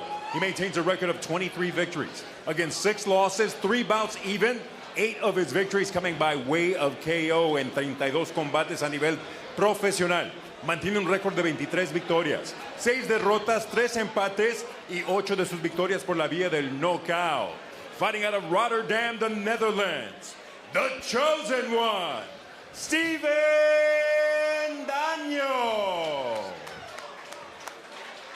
Across the ring in the red corner, wearing black with silver trim en la esquina opuesta, vestido de negro con color plateado. He tipped the scales at a cut-up 155.25 pounds. Detuvo la báscula a un peso oficial de 155 libras y un cuarto. Y esta noche sube el cuadrilátero de ProBox TV, buscando mantenerse invicto en 11 combates profesionales. 9 de sus victorias por la vía del knockout tonight. He enters the ProBox TV ring looking to remain undefeated with 11 victories. 9 of his victories coming by way of knockout. Fighting out of Orlando, Florida, Darrelle Val Saint. Our referee, Emil Lombardi. All right, guys, let's go. All right, we know the rules in the dressing room, all right? Expect a good, clean fight out of both of you. Pay close attention to my commands. Protect yourself at all times. Touch them up, wait for the bell. Ramon Deckers, Ernesto Hoost, Remy Bonjasky. I know you know those names, Chris, because you were a kickboxer. Some of the best kickboxers in the world are Dutch. Estevan Danyo says, I'm going to try to put boxing on the map for Holland. Can he do it tonight? He's going to need to put on an incredible performance like those legends that you mentioned in order to beat the very talented Val Saint tonight. Holland also had a very good boxing world champion. He used to spar him when he was in New York, Virgilio Toro. Yep. Olympic bronze medalist in 1988. And WBO world super featherweight champion in the pros. Probably Holland, for a small country, has had some good fighters. Yeah, outstanding. Won't even get into MMA, but right now when you look at Danyo, he has that European style. Stands pretty tall, kind of awkward, a little bit flat-footed, but he can catch you if you're not paying attention. No, absolutely. He's very classy in the way that he approaches. You can see him now. He's very defensively aware. Hands in good position. Another nice jab on Val Saint early on. Yeah, guys with those kind of veteran records, experience, they're typically not going to look to start fast. They usually let the prospect start fast and see what they got, and then from there they'll see if there's mistakes they could take advantage of. It'll be up to Val Saint to try to, keep that pressure on Danyo and not let him get comfortable. Nice hard feint there from Val Saint to try and break the position of the veteran. Danyo said, he goes, I'm used to being the road warrior. I've fought in France, I've fought all over Europe. He was a European champion as a professional. I'm always coming into hostile territory, so that means nothing to me coming in comparatively late notice to take this guy on. Yeah, and that's the thing. You don't expect him to try to start fast. He's not going to be in a rush. He's going to try to see if things open up a little bit. He also seems super calm all week walking on campus. He's been here, not worried about being on the road, like you said, Jimmy. But he's got someone in front of him with fantastic physical capabilities. Body shot there by Val Saint. It's going to be up to Val Saint to open up a lot of the things. I don't expect Danyo to give him a lot besides that jab. Another thing is, of course, Val Saint, we've interviewed him, he's been antsy, to say the least, to get back in after the Angel Ruiz fight. Clash of heads led to a no contest. Very frustrating. It was kind of supposed to be his coming out party. And the question would be, would he try and get out there and do too much? Gentlemen, in round number 1, he's being very composed. Very composed. He's setting things up. He's looking for openings, finding his range. He's got a cagey guy in front of him, so he's not taking any risks early. Yeah, and he's being patient. Yeah, he's setting the letting table. things open up for him while using the educated light lead hand. And he's doing already something that we didn't see any of the prospects do early on in the night so far. He's punching off the different looks. He's going down low and then punching off the down low look. He's up high, he's punching up there, then he's feinting. Great flummy feints. Good body shot there again. You can already see the level starts to rise when you start to watch Darrelle Val Saint. Oh, beautiful uppercut with the lead. And gentlemen, if you haven't seen him before and you look at the build of Val Saint, oh, he can't be a hard puncher. Yes, he is. Okay. You don't know boxing. Yeah, with both hands. And he switches sides well also. Teddy Atlas said, he goes, guys, those skinny builds, I don't want to fight them. They hit too hard. 10 seconds. A very measured first round from both of these fighters.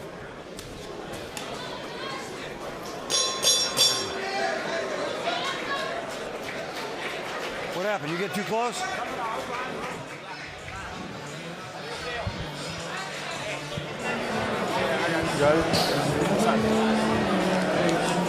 You can touch the body a little bit more, right? You see the feints there?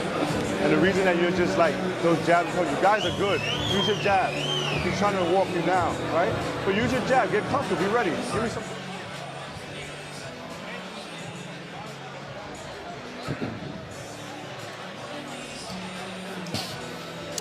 Round number 2 about to begin.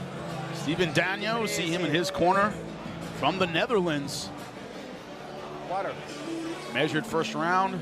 The champs, you guys said it, because you're the older fighter, 35 years old. Don't try and keep up with the kids. He did not try to do that in round number 1. There's the kid himself, Val Saint.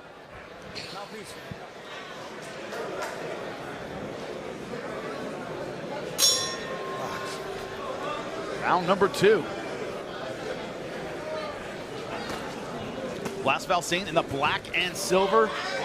Daniel in the straight silver trunks. Come on, work out of there, guys. Let go of each other. Come on. Work out. Step. I like the instruction in the corner for Val Saint to touch the body a little more. I think that's a smart move with the older vet. Oof, nice 3-2 right down the middle. Splits the guard. Heard that one. Look at the way that the speed changes for Val Saint with that lead hand. Sometimes it's gone and sometimes it just snaps out. Yeah, and again, it's the kind of thing you're going to have to do to open up a guy like Daniel. He's not going to really look to come undone, is Daniel. He's going to take what you give him, see if he can put you in a bad position. He's going to be patient. He realizes he's in with a prospect who could outclass him, so he's not going to give him too much.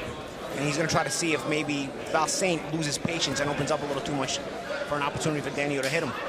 So far, Val Saint has been very, very smart, and I like the way he's gone to the body as well. Yeah, equal reach, but it seems like that hand just goes right around the elbows when he's hunting the body. Come on, guys, Val Saint, between offense and his transition to defense, man, it's smooth like silk. You think you're getting him, and he just evades you, just gets out of the way. There's Daniel looking to open up, right, take advantage of those small little pockets and opportunities. Otherwise, he's not going to really open up to a big hook on the inside. Missed it there. It's very interesting, Chris. Another one of our prospects, I don't even know if it's a prospect, Nicolas Flas, it looks like you should be able to hit him. He's close enough that you should touch him, and you just can't. Oh, and I'm sure his opponent feels like that, too. Yeah, and Val Saint has that same ability. Yeah, he's got that little spidey sense. He can get out of the way at the very last second. Defense at the highest level is very subtle. See, it's mental pressure that Daniel tries to put on over here. He doesn't try to give up ground or break position. Doesn't really open up, but tries to leave a physical presence in front of Val Saint. Val Saint being smart and trying to get to the body. Just like his corner asked. You say you can touch that body. He's doing a very good job. Nice hook. Right to the temple, and down goes Danyo. Break it down to the body first. He does. I don't know if he's getting up from there. It's over. The way that Blas able to shorten up those right hands on the inside, it was hard to tell if they were having an effect or not, because you could see Daniel was smiling in the inside. But we got our answer. They were having an effect. And, Champ, that was what was so impressive, because Daniel is such a veteran. He holds that poker face. He was just trying to inch by inch, just give that little pressure, not open up, see if he could frustrate Val Saint. Val Saint never got frustrated, took what he gave him. You were wondering if Val Saint was going to come undone a little bit because of the pressure Daniel was putting on in terms of physical pressure, because it wasn't punching pressure. It was just a physical presence in front of him, to where sometimes a young fighter will be like, I can't get this guy off me, and he'll open up a little too much. But Val Saint never did that. Kept the punches short, took what he gave him, went to the body, went to the head, patiently looking for a shot. Yeah, and then do you see the way that Darrelle Valsaint was hand fighting. He's picking his hands. He's looking to sweep the glove, looking for his openings, creating openings, being very creative on the inside. Look where his hand position is. And controlling, moving, touching. And that's the thing, champion. That probing is not just creating the offensive attack, but it's also controlling Danyo's offense just in case. Because remember, about a round before, Danyo threw that wicked left hook on the inside that just missed Valsaint. So Valsaint knew, even on the inside, let me be real alert while I look for my shots. I'm not going to overexert myself. I'm going to take what I can get and then open up when I need to. And remember, he was going to the body the whole time, so Danyo now can't really anticipate if it's going to the head, to the body. Nice shot off those probing hands. Sweep the glove, Johnny. Pushed it right down, bang, over the top.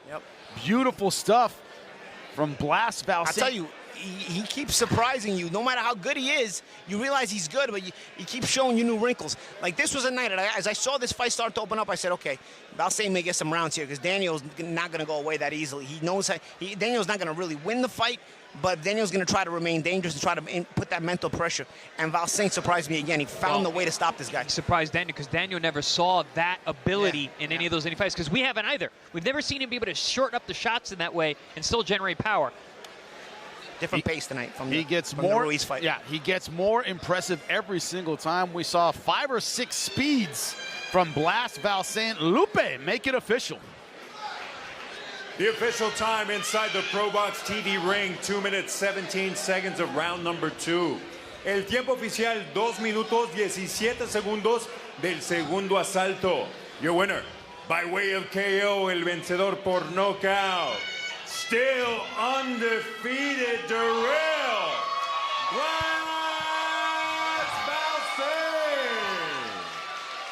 Paulie, you've said it many times. What separates a great pro from a great amateur? And a lot of times you say the ability to change it up, the variance in speed. Yeah.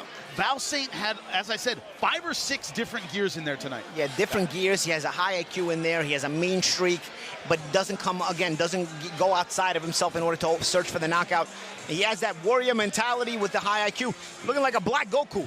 Yeah, unbelievable. Unbelievable. And maybe more explosive. I think more explosive and more powerful. Chris, impressive even for us who knew how great he was. Listen, I am so thoroughly impressed with this guy. I talk about him all the time, but even tonight, man, he's showing different wrinkles. That just shows you what Robert Garcia was talking about at the Open.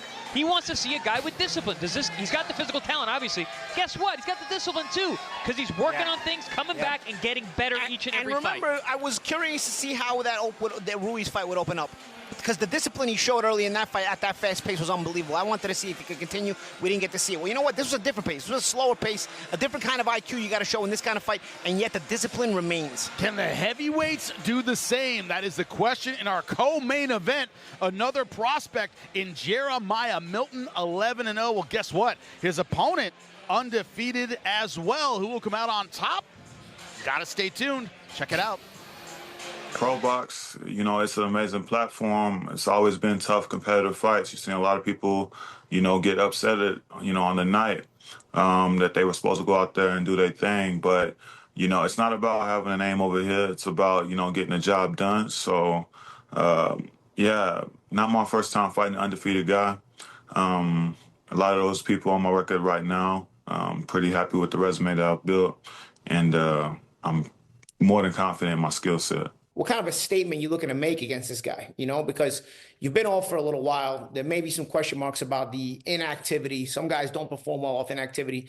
How big of a statement is it for you to get an impressive win here in a fight coming off of this layoff as well? Because, you know, usually guys are sharp when they're busy. If you're able to look sharp in this fight against an undefeated guy and you haven't been busy, what does that say about you? And where do you want to put yourself going forward?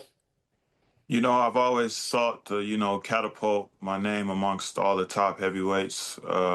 So, you know, top heavyweights, these will be guys like, you know, that are fighting on these title cards constantly and blah, blah, blah. They're getting the most exposure.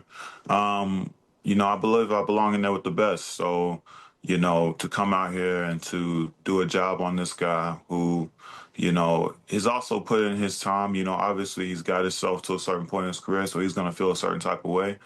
But, you know, on a night like that night, it's just going to have to be about me. Dreamland is his nickname. Why? It doesn't take a huge punch for him to send you there. Very, very heavy-handed. Chris, you said, I called this guy on his way up when he was a prospect everybody was looking at. He's looking to reestablish himself right here at ProBox TV. Yeah, I mean, he was very, very hyped up.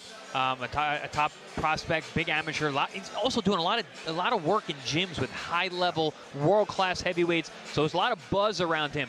But he got stalled out, which happens in fighters' careers. Falls between the cracks a little bit. Bring him back on ProBox TV. See what you can do.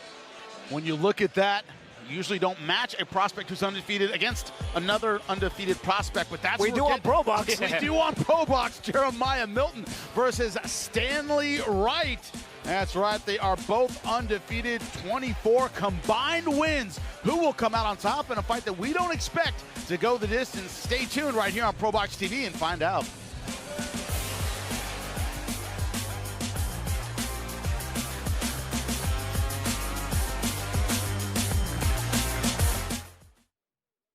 At the Boeing Center in San Antonio. In the main event, San Antonio's own future world champ Ramon Cardenas takes on one of the most exciting young super bantamweight fighters emerging from Mexico, Brian Acosta. And in the co-main, Guatemalan sensation Lester Martinez looks to continue his win streak against the king of upsets, Joshon James.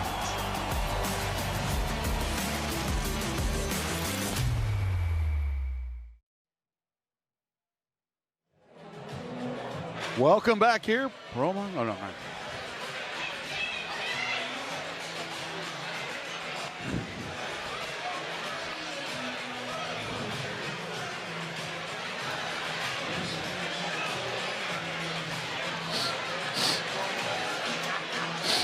Welcome back to ProBox TV. And that giant taking off his shirt right there is, of course, Stanley Wright, weighed in at 280 pounds. We said, is that heavy during the fight interviews? He goes, nah, I weighed 296 before. He is a gigantic heavyweight. His opponent right there, Jeremiah Milton, 11-0, 7 knockouts. We talked about his sparring in the past. He's sparred with some of the best in the world. That's where a lot of his reputation comes from. Let's take a look at the betting odds. They never know how to skew our fights. Jeremiah Milton minus 550. Stanley Wright plus 375. Bet online. Absolutely unbelievable, these odds. Both of these guys capable of ending this fight at any moment. A little bit overused, but I'm going to say it. Don't blink for this one. Jeremiah Milton, 30 years old. See the weight, 244.2. He looks tiny next to Stanley Wright, 280.4. 34 years old. Reach just a half inch there, but Stanley Wright, the much bigger fighter tonight. Lupe Contreras, get our co-main event going. We continue at the ProBox Event Center, Tampa, Florida. This is ProBox TV.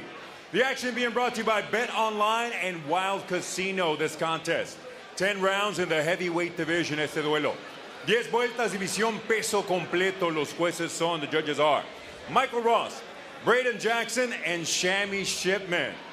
And now, ladies and gentlemen, two undefeated fighters, but someone's gonna take an L tonight. Presenting first, in the blue corner, he enters wearing leopard print with brown trim, presentando la esquina azul, vestido con marcas de leopardo y vivos color café. He tipped the scales at an official 280.25 pounds. Marcó sobre la báscula un peso oficial de 280 libras y un cuarto. Esta noche pone su récord invicto en juego de 13 victorias. 11 de sus victorias por la vía del knockout. Tonight, inside the ProBox TV ring, he puts his undefeated record on the line, consisting of 13 victories, 11 victories by way of KO. From Charlotte, North Carolina, the Black Shogun, Stanley Wright.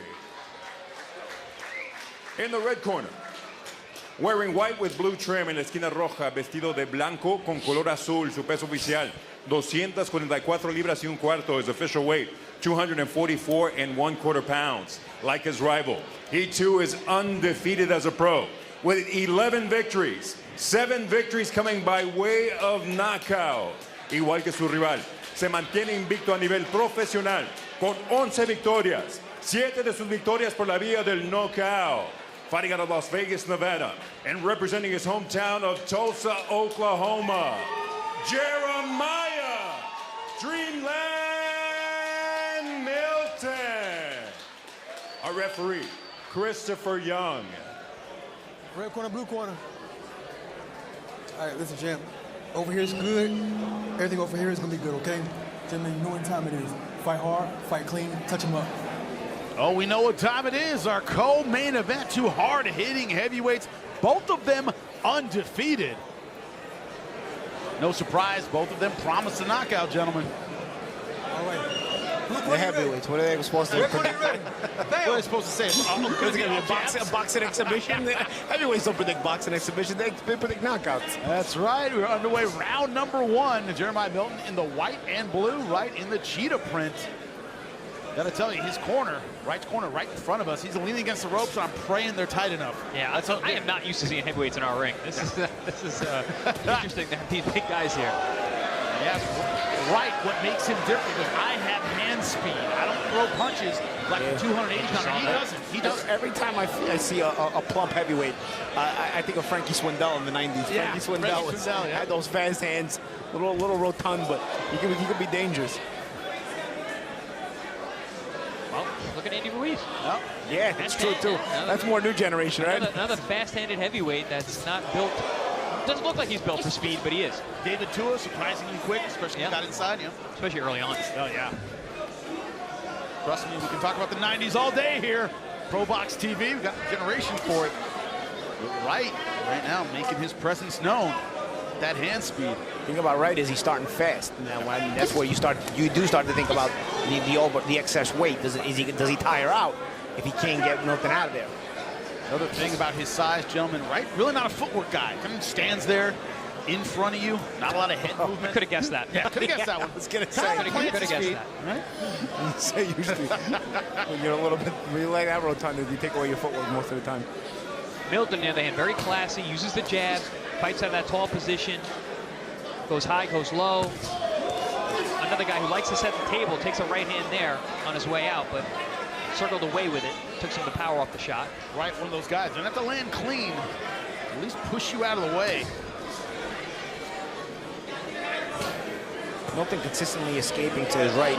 Wright would be... Oh, good left hook on the inside from Milton. Yeah, and an uppercut.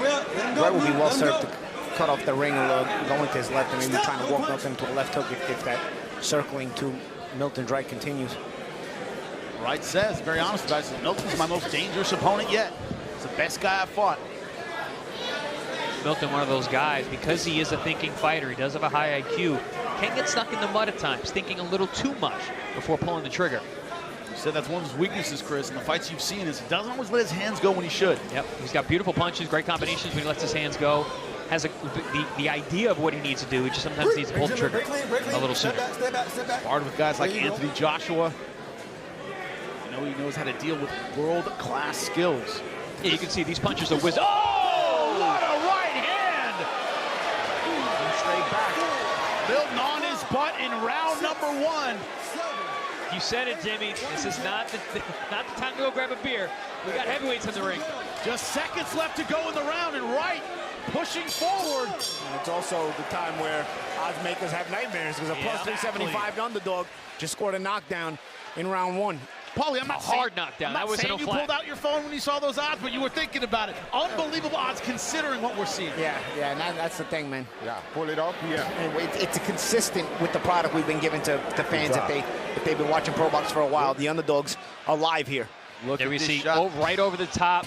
I like how Wright goes underneath. You look at he goes over the top. You see he gets underneath that jab of Milton. Milton's trying to jab while backing up. What he should have done was drop that lead hand on top of the neck of Wright so that Wright couldn't come up.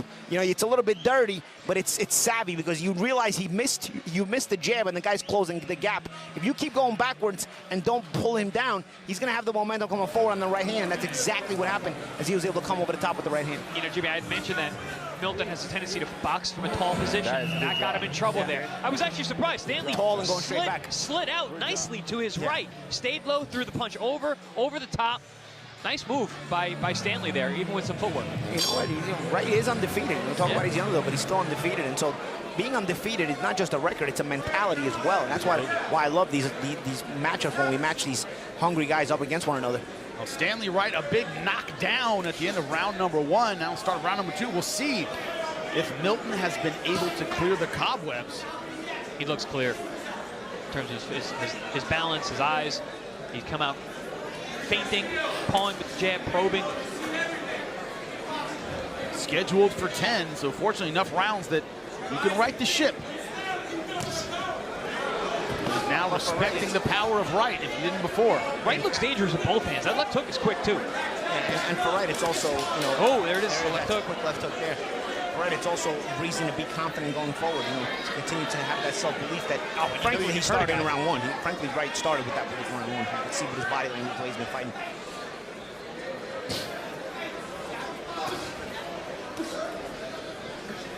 Gary Jonas talks about liking his guys sharp. He likes them nervous. And now it looks like Milton, after feeling that power, is a little nervous. Might make him a little sharper in this fight. Well, he's got his eyes wide now. He's thinking, trying to set things up, not taking as many risks.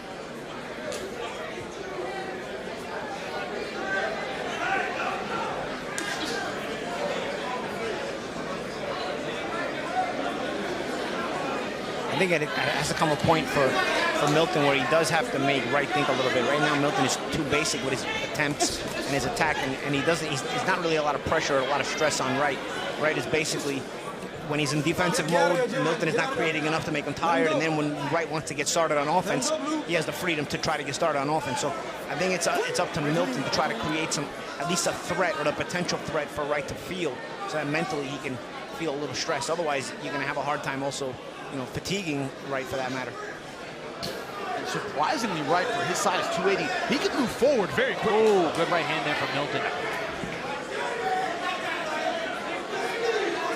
Yeah, Wright, very, very lumbering on his feet. You know, stepping through, but man, he's got quick hands and power. And turn south on the inside there and throw a couple of hooks over the top. Kind of just fell forward and stepped into the stance, but listen, 280's 280. Yeah. Now the guy's landed with power. Paul, you talk about it all the time, going through the front door. It looks like Wright, that's his way in.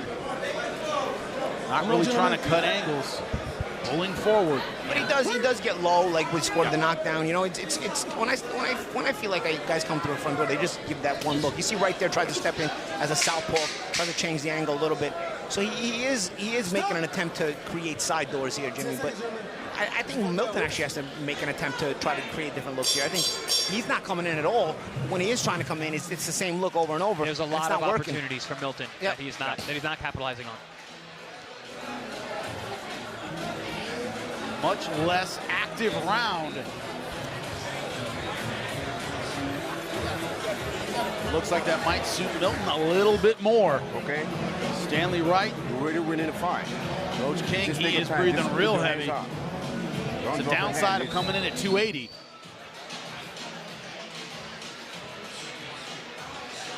Milton, I think, just trying to get his wits about him in that second round. Establish his boxing a little bit, gentlemen. Yeah, he established the range a little bit. You know, he's letting that right hand go, but exactly what I was saying from the top, thinking a little too much. He's be a little more fluid with those shots. He's got a nice jab, changing levels. Got to let that right hand go.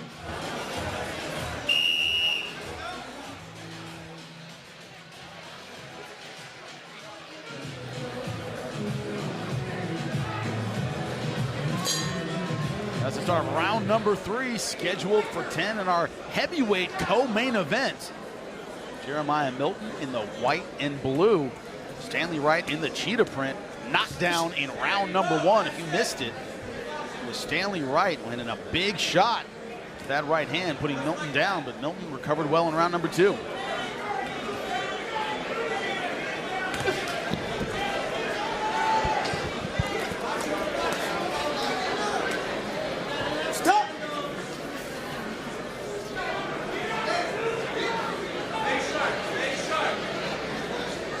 Milton, it seems like he doesn't have a lot of confidence in his ability to create here. You know, he seems a little bit hesitant, and maybe that might be the knockdown that was scored from Wright. You know, maybe it's you know, he was a little quicker than he expected. What do you think, champ? I've seen this in other fights from Milton, and I don't know if it's so much just the knockdown, because I've seen him in fights where he was in control, but still, again, thinking too much.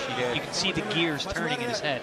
Yeah, champ, that's why I deferred you. I know you've worked some of his fights right over when he was all with Top Rank, right? Yeah, that was one of the first things I said when he said he was going to be in our car. I was like, ooh, yeah, he's talented, but you know, he's a. Does he know he's talented? Sometimes he fights like he doesn't know it, right? That's the question. Let him go. Let him go. Wilson in football, look like Tarzan, play like Jane, right? It's not always the same. You don't always match your confidence level to the skills, especially the physical skills that you have.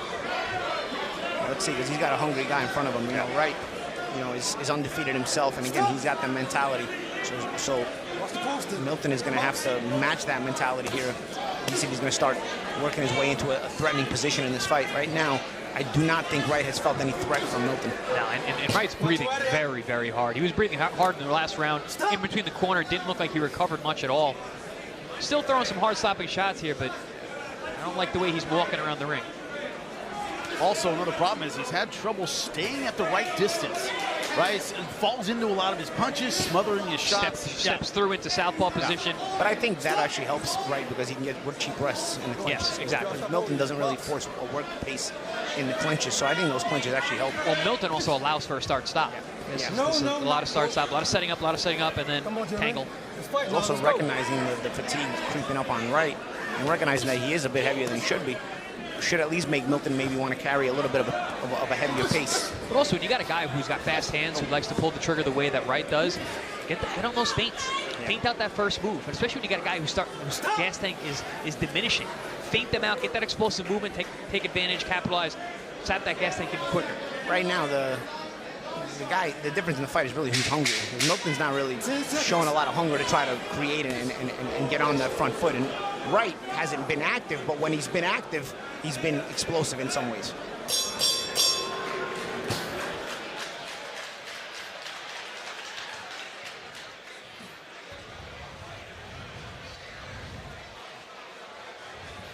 In your jab, you're beautiful, bro. You're beautiful. When you're boxing, it's beautiful. He's awkward on the inside, you know, with his hooks and turning left and right. You don't need to be in there. You don't need to be on the inside. Okay. Just fucking work those long shots.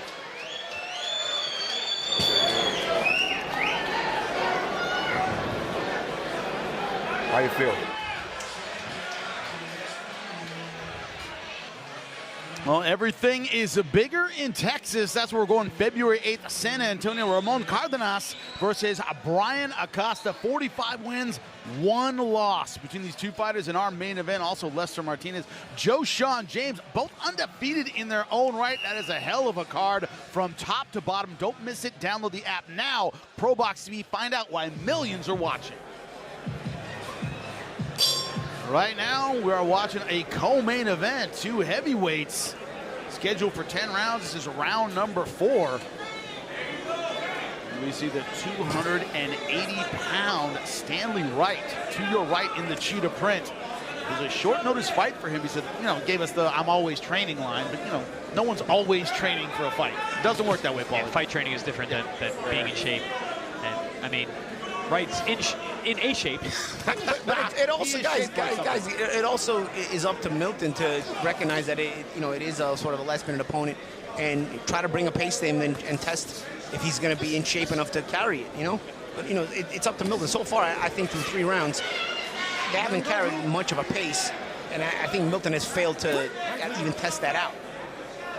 Pace must be imposed, and right now Milton not imposing his pace. No, he's allowing Wright to get those cheap rests. He's allowing him to stay in this fight. And just because of his girth and his size, every shot is like we all hear it at ringside. And I think, you know, everybody at home is used to the kind of fights we strive to bring the fans at home, you know. So far, the heavyweight experiment as it is through 3 rounds is, let's see. I mean, at least we got a knockdown. We did get a knockdown in round number 1. That was Stanley Wright knocking down Milton. And that's the thing about heavyweights. You know, they can be the most exciting thing in the sport. But when they aren't, it can be more boring than any other weight class because they start to lumber and lay and have a slow pace and everything else. So with heavyweights, you know, it can go either way. When they're fun, they're the most fun. But when they're not, well, they can be the worst to watch. You slow down at 147, you're going to get steamrolled, right? The volume is there, but heavyweight. Pull out a heavyweight, it becomes a hugfest. Exactly. And again, I haven't seen Milton try to win the fight yet. It's like nice left hook. No, at least Wright, you know, he's brought in last minute. You know, but in his little spots, he tries to pick his moments to explode. You know, he's trying to go for it, yet he knows he may not have a gas tank for 10 rounds, so he's trying to budget it. Milton, right hand from Milton. Milton, nice shot there, try to time it over the top of Wright, but Milton hasn't done anything with any consistency, and he's the one who had the date to begin with. Stop.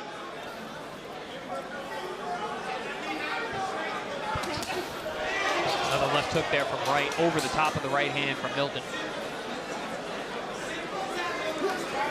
See, I want to see more of that. Fighting on the inside from Milton. Yeah, not allowing Wright to rest. Test out that gas tank. Not accepting those clinches. Wright, this is where Wright really rests up. Jeremiah Milton himself, this is his first scheduled 10-rounder. Talk about confidence. He might have a lack of confidence in his ability to go 10 hard rounds. Champ, I think the word you use, accepting, is the right one. The acceptance of allowing this fight to be as slow as it is. Wright not looking good. Welcome back to his corner. Very, very tired. Lumbering. Doing good. Doing good. You're doing good. This round not exactly busy, Chris. Yeah, our truck said the one shot from the round. Here's that left hook over the top. They like to make it easy on the truck by having one shot for a replay. And it wasn't even that clean of a shot, but it was probably the best shot. It was the cleanest shot. It was the cleanest shot of that round. Because again, Milton is not really showing a will to try to go for the win. Either climb in or step back. Well, he doesn't want to take a risk. He's already been on the canvas. I need straight shots. You see that right hand? You heard him with that right hand again.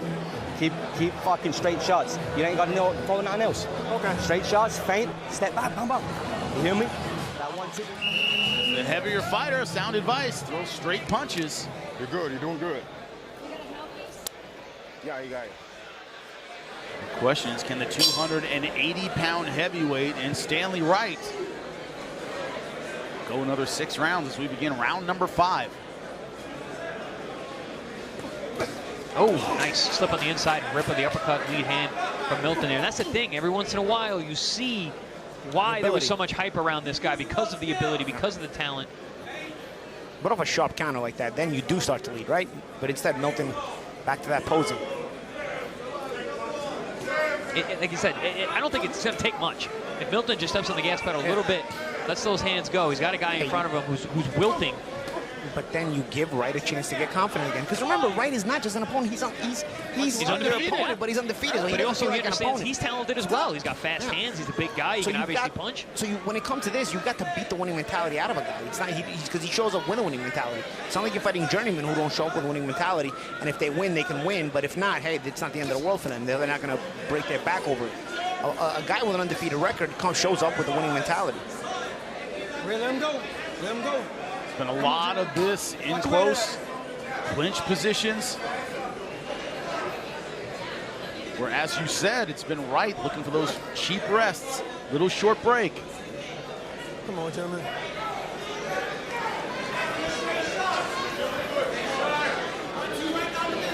But you don't have to allow a guy to tie up. That's something, it takes two to tango. It's a true statement. You don't have to allow or accept. There's Milton trying not to allow it. There it is, champ. Maybe he heard you. Head in the center. Trying to keep Wright off of him. After Wright threw a big winging right hand.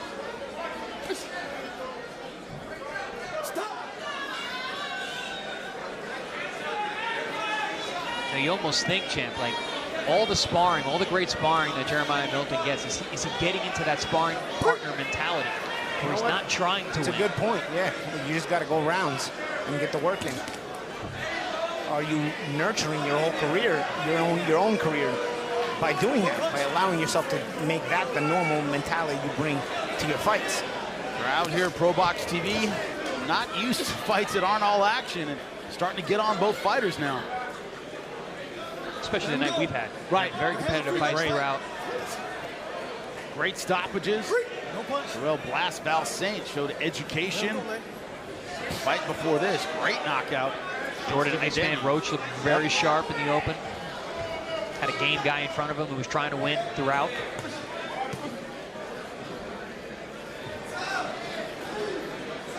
Well, this fight slowing it down a bit.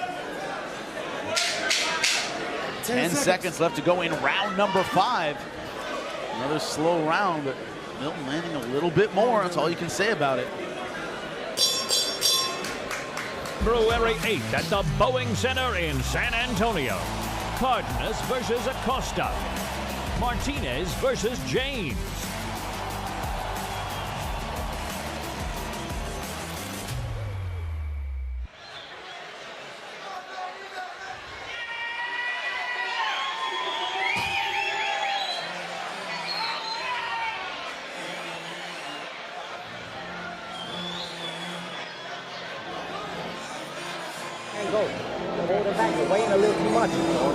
Every time you hit him with that right hand, you hurt that motherfucker. Takes a step back, takes a big deep breath.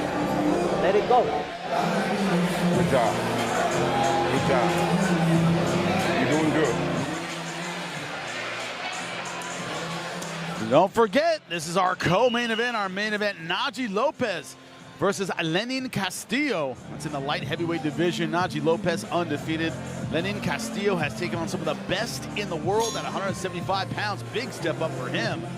We're halfway through this 10-round fight. We're scheduled for 2 heavyweights. Both of them undefeated, both of them known for their knockout power. Wright, however, taking this fight in the cheetah print on short notice, and you can see it is taxing his gas. But Milton in the white and blue, yet to really turn it up. Jeremiah Milton, he's talented, but hasn't really shown us the volume. Hasn't turned it up, hasn't built off anything, hasn't been setting the table. You got to set the table if you want to eat. That's right. We got heavyweights, you know they're hungry. And that's what's lacking in this fight, the hunger to take control and to win the fight. Can't do too much holding, okay? Box. The boss, promoter Gary Jonas, boss here at ProBox TV, sitting ringside for this fight. Let him go. Let him go. Come on, Red. He likes guys who leave it all in the ring. And if you do, win or lose, you come back here. If you don't, win or lose, you don't. Exactly. That is the flip side of that equation, gentlemen. Yeah, if you win boring, you don't come back either. Right. Which, by the way, we almost never see here. Like, I mean, it's just surprising. Yeah, the matchmakers do a good job, and Jonas, he screens the matchmakers as well, screens the matches for final say. So, you know, there's usually a process of multiple steps there in order to get accepted for the matchup on ProBox. That's why we usually, I gotta tell you, you know, you guys at home, you know, we usually do a good job with our matchups. But hey, every once in a while, one slips through the cracks like this. We were trying the heavyweight experiment. And the referee just warned both men about the clinching and inactivity.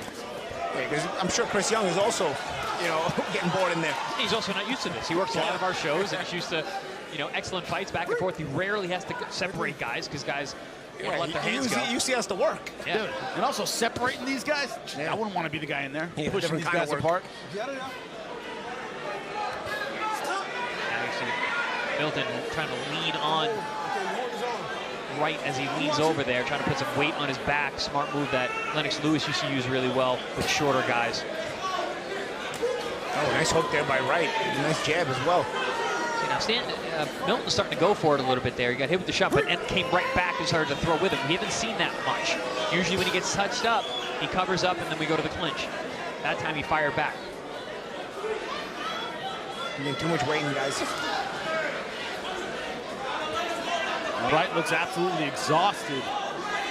But I still give Wright credit because in spots you see some snappy shots. Even when Milton lets him go, it's like he's throwing while trying to play defense at the same time. He's not putting any mustard on me. And he's not doing it because they're probing shots like Val Saint was doing last fight. He's doing it because he's worried about what's coming back. There's that explosion, though, from Wright. He saves it up. Round number, right hand and a slip from Jeremiah Milton. Let's see what the corners say to these very tired fighters.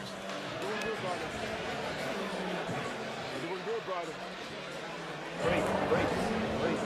Hey, he did a work. He's exhausted. He's exhausted. He's absolutely exhausted. Breathe. Slow it down. I need you to let out. You're doing good. Brother. You're doing good. Take a little bit right now. Good job. Okay? You good now? We keep like we have 4 more rounds. We ain't giving up. I can see how tough you are. Let's go get him. Go get him, champ.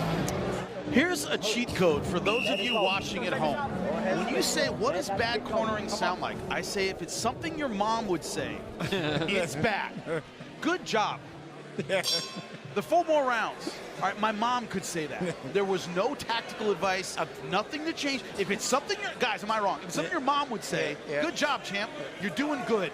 Here's some water. But I think with the right corner though, right, no pun intended, the right corner, he might be winning, but you also have a guy on short notice, so maybe you don't want to let him overexert himself. It's hit or miss here, you know. It's like because Wright is in a position where he could win at this pace. It would be more on Milton giving the fight away. Right, Milton giving the fight away, exactly. Yeah. But no tactical advice about anything. I did figure out one thing exciting about this fight. If you bet the underdog, you're excited right now because your underdog is in the fight right now. Right. Yeah. You might win at plus 375. Scored a knockdown early, and now we got a fight that these rounds are. But if you had one piece of tactical advice, Chris, what would it be? For Milton, for Wright, whose corner said, "Good job, good job, good." I mean, what? You said something? Well, honestly, I mean, to a degree, keep doing what you're doing because obviously your gas tank is not there. But I mean, I would suggest going for it because I think if he lands, obviously he can hurt Milton, and he is explosive at times. But it's kind of like he's stretching out that gas tank to see if he can make it to the end. Again, you see Milton, which at this pace, he might. Milton very non-committal. Very non-committal.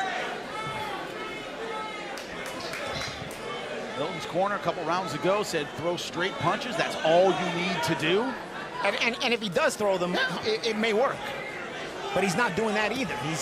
He's kind of throwing while at the same time worried about what's coming back, so he's not even committing.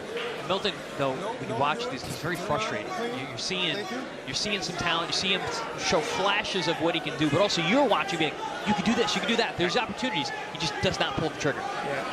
Even bending his knees to show a different level, change a level, something, you know, like nothing there. Same look over and over again, and a non-committal mentality. It makes you think, like, what's going on in Milton's head right now? I'd love to be able to read his mind.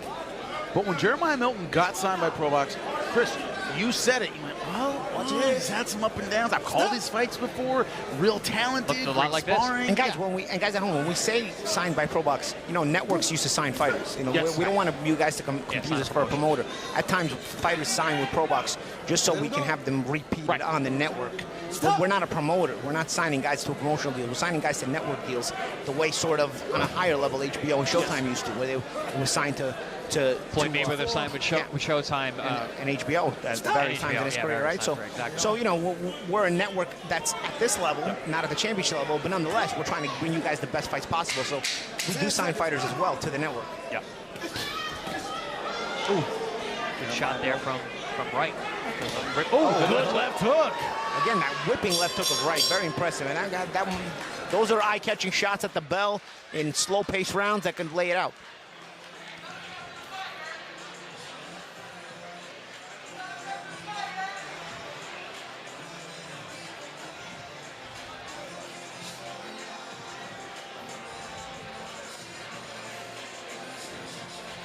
Feints and straight fucking shots.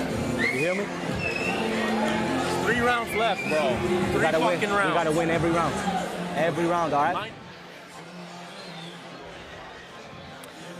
Jeremiah Milton's corner just said you have to win every round. Absolutely correct. Because, like you said, at the end of the last round, champ, you know, eye-catching shots at the end of the round. Nothing happens all round, and you get hit with a shot like that, you lose that round. Yep. Simple as that. Plus, Wright has the knockdown in his pocket from early on. Let's go, champ. You got these. So maybe the cheerleading advice in the corner of Wright's working out great. Maybe it was just enough. We shall see. We begin round number 8, scheduled for 10. Jeremiah Milton in the white and blue. Stanley Wright in the cheetah print. As you said, champ, a knockdown in round number 1. Stanley Wright able to put Jeremiah Milton on his butt. Since then, it's been a pretty slow fight. Both guys tying up a lot. Referee has warned both men.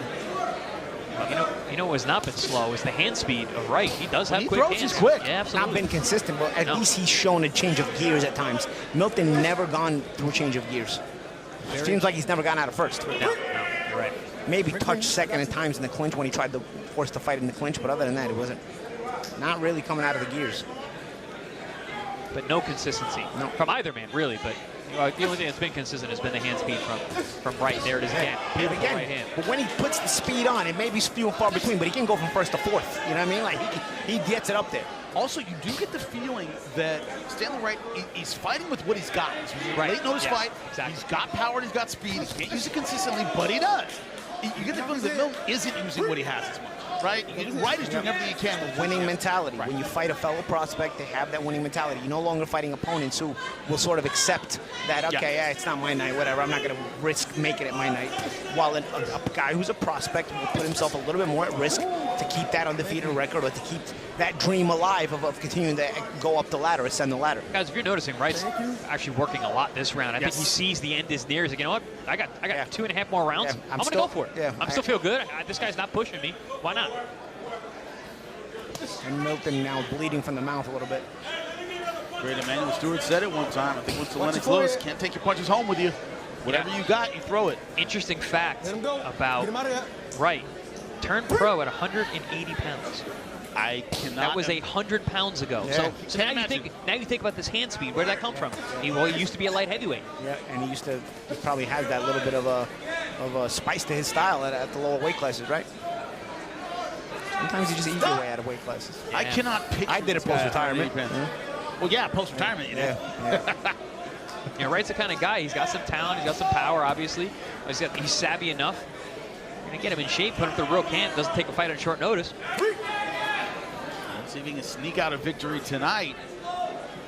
25 seconds left to go in round number 8, scheduled for 10. And it's not as though Milton has tried to take the fight away from him. That's the thing, Paul, you keep pointing out. Yeah. Keep in mind, both these guys undefeated. So the O is on the line here.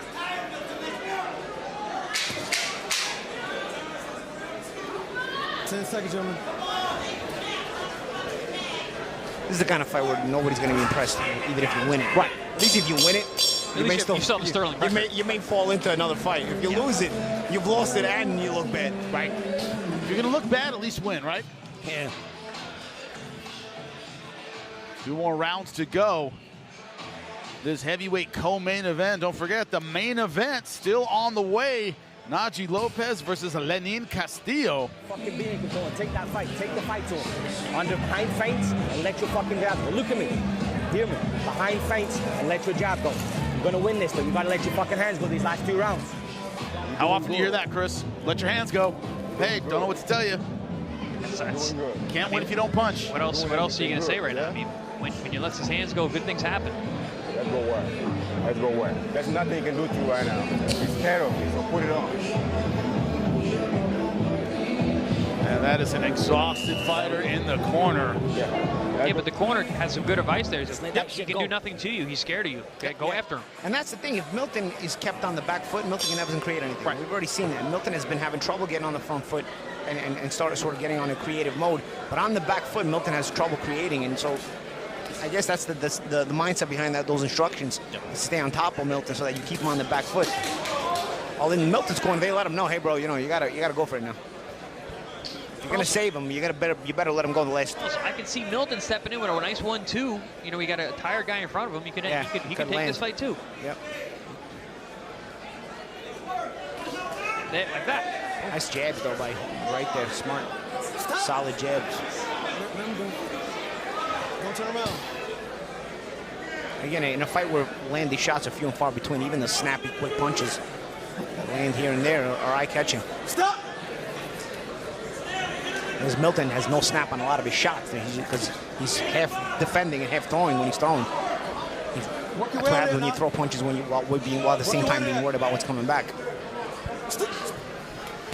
That's exactly it. I mean, since that knockdown, he just has been non-committal on his power shots. Non-committal on his jabs as well. Hasn't been consistent with any of his offense. The only thing he's really committed to, gentlemen, is the clinch. Plenty of times he could push away and does not. Right here. Clinch don't score you points. Nope. Stop! or get you fans. Come on, gentlemen. Step in once again with the left hook for Wright. Milton clinches over-under position. Chris, you know it well. You're a wrestler. You know it. This is why I mentioned hand fighting in the Val Saint fight. I tell you, give Wright credit, though. You know, you made a good observation. He said he's got a couple rounds left. Hey, I've got more energy than I expected to have at this point in the fight. I mean, let me up the pace a little bit. Let's see if Milton answers. Milton has not answered. The pace has been pedestrian at best. So Wright has been able to not only survive, but actually do some work in between. Steal rounds, steal moments. Throw a little body shot on the inside there by Milton a second ago, but and then he smothers his punches. Then he goes into the clinch. Yeah. It's hard to understand him not wanting to stay in range where he's having success. It's almost as if Milton's afraid to win. He lands a good shot. He could capitalize and just is unwilling to step it up and build. Yeah, and you've got to notice that you're tired. I mean, if you're Milton, you've got to see the same tired opponent in front of you that we see. You know, which should make you try to push for something more. You know. But you know what it is though. I think with the fast hands, every once in a while he'll do that, and Milton goes, he's still quick. But do you want to win? You know, like quote Denzel in Training Day. You want to go to jail or you want to go home? Yeah, because you're at that point here. Right. You got two choices. Right. 10 seconds. Ooh, and they're extreme choices. Because, you know, winning and losing at this point in your career makes a big difference as to where your career is going.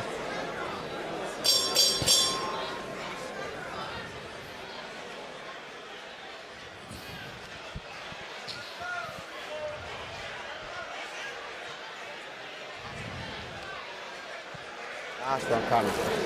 I got you here. Got you here. Okay? It's the last round. Ladies and gentlemen, last inside round. the ProBox Last event, they have one more to go. Last round. This is okay? the 10th and final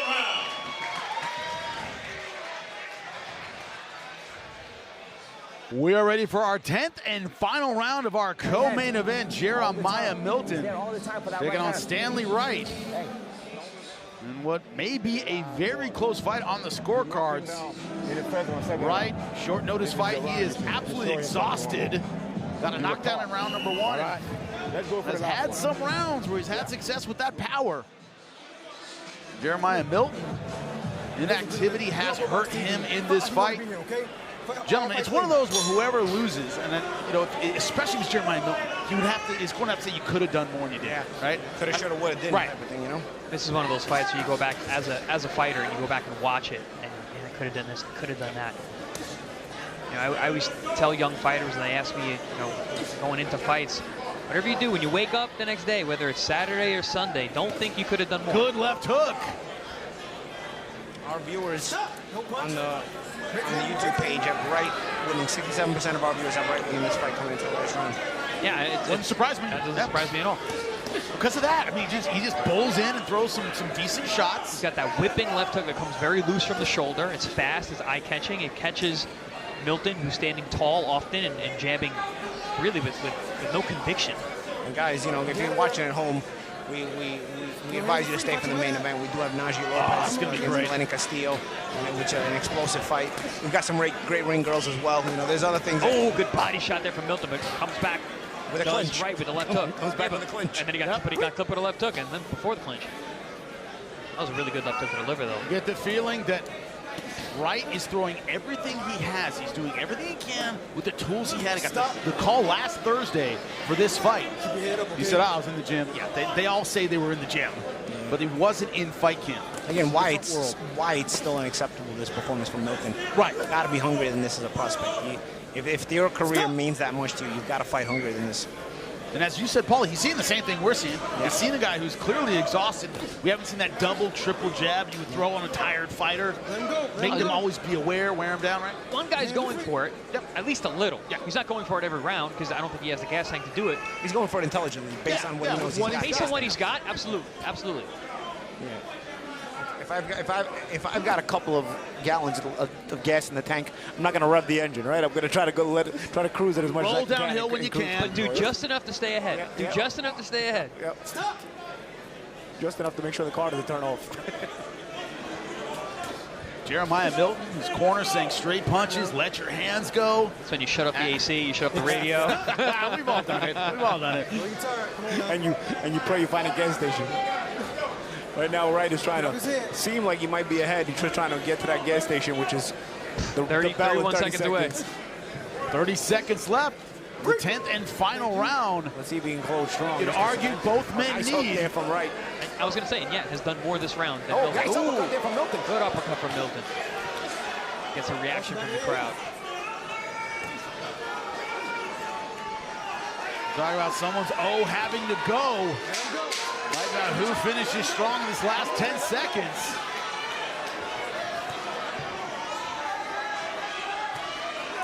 It's wrestling season and a lot of that going on in round number 10, gentlemen. Well, at home, you believe that it was that man, Stanley Wright, 13-0, trying to make it 14-0.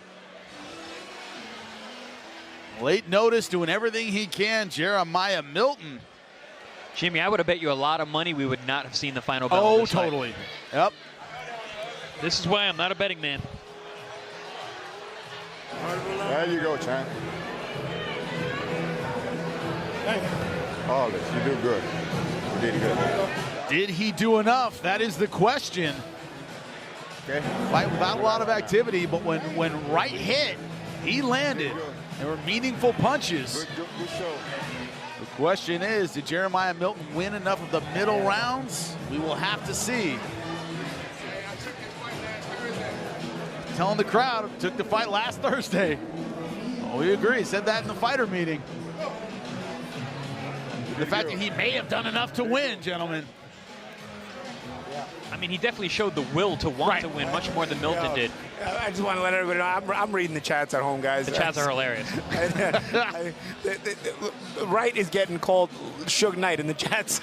And they remember him well. Death Row Records. Lupe, make it official. After going all 10 rounds, we consult the official scorecard to determine a winner.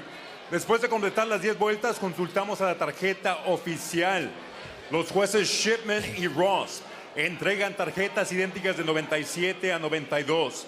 Judges Shipman and Ross scored about identically at 97 to 92. And Judge Jackson scores it 96 to 93. El juez Jackson anotó 96 a 93. A favor del vencedor, por decisión unánime in favor of the winner by way of unanimous decision, the Black Shogun, Stanley Wright. Took it last Thursday, came in and won. By being exhausted, love to see him in shape.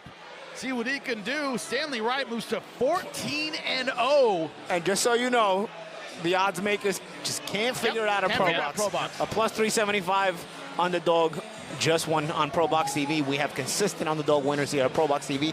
We make the even fights. And gentlemen, it was about Chris' will to win. He tried with what he had, even though he had less. No, I mean, honestly, the right guy won. The guy who was trying to win, the guy who was going for it. Even though he took this fight on short notice, even though he didn't have the gas tank for 10 rounds, he spread out what he had to make it work, and he made it work. And he stole rounds with fast hands. And he scored the early knockdown, sat on his lead, stayed ahead just enough.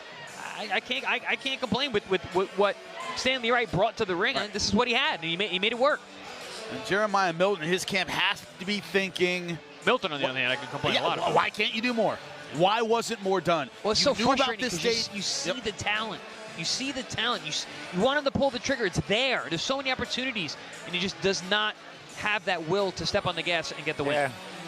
Yeah, and Wright and Wright didn't give it. Wright wasn't an attention grabber. He took his little moments and he took what he could get and he won the fight. He wasn't all up in the video, all up in the song, dancing. Just like he was in there. Source Awards, look it up, kids, if you haven't seen it before. Najee Lopez, our main event coming up, versus Lenin Castillo in the light heavyweight division, the undefeated fighter, taking on the veteran name. A huge test for Najee Lopez. Stay with us.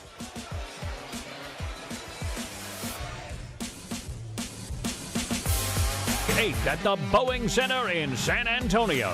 In the main event, San Antonio's own future world champ Ramon Cardenas takes on one of the most exciting young super bantamweight fighters emerging from Mexico, Brian Acosta. And in the co-main, Guatemalan sensation Lester Martinez looks to continue his win streak against the king of upsets, Joshon James.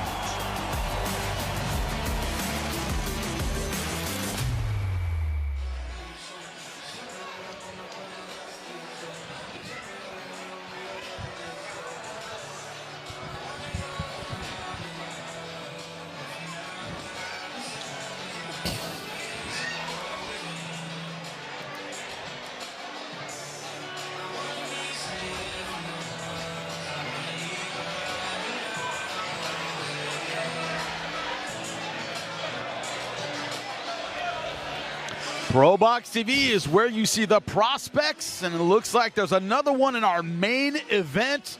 12-0 Najee Lopez.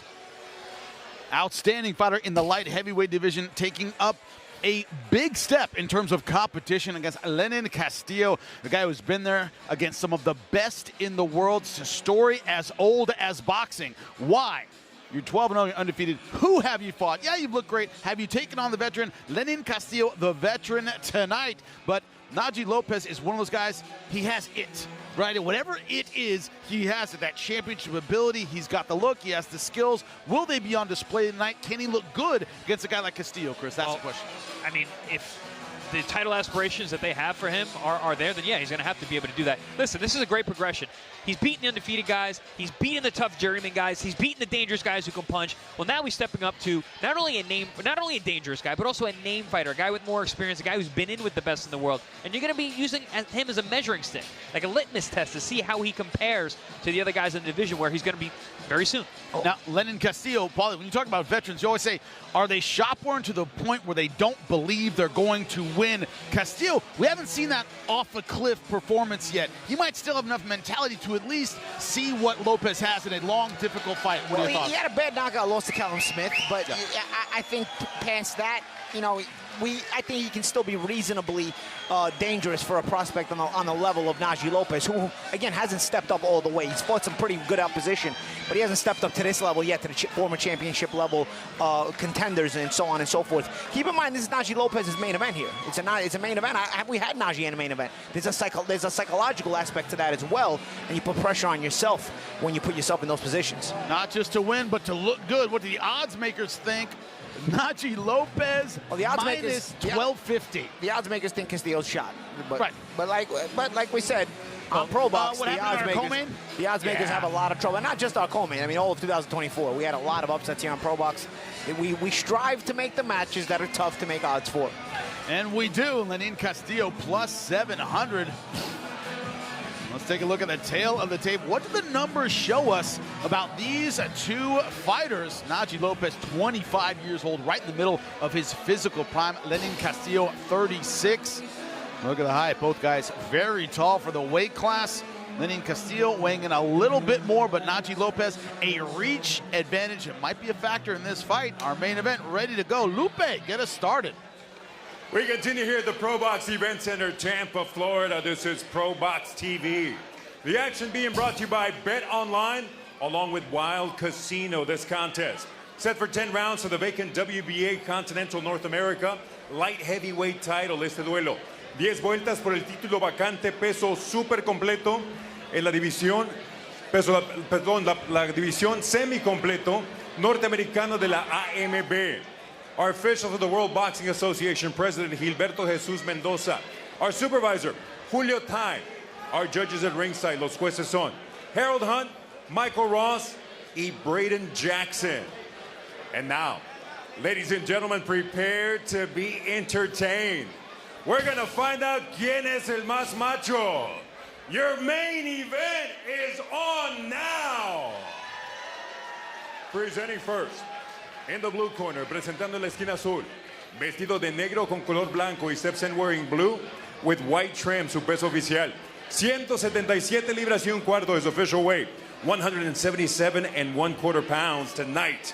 This battle-tested veteran, enters the ring with a record of 25 victories against 6 losses, 1 bout even, 19 of those victories coming by way of KO.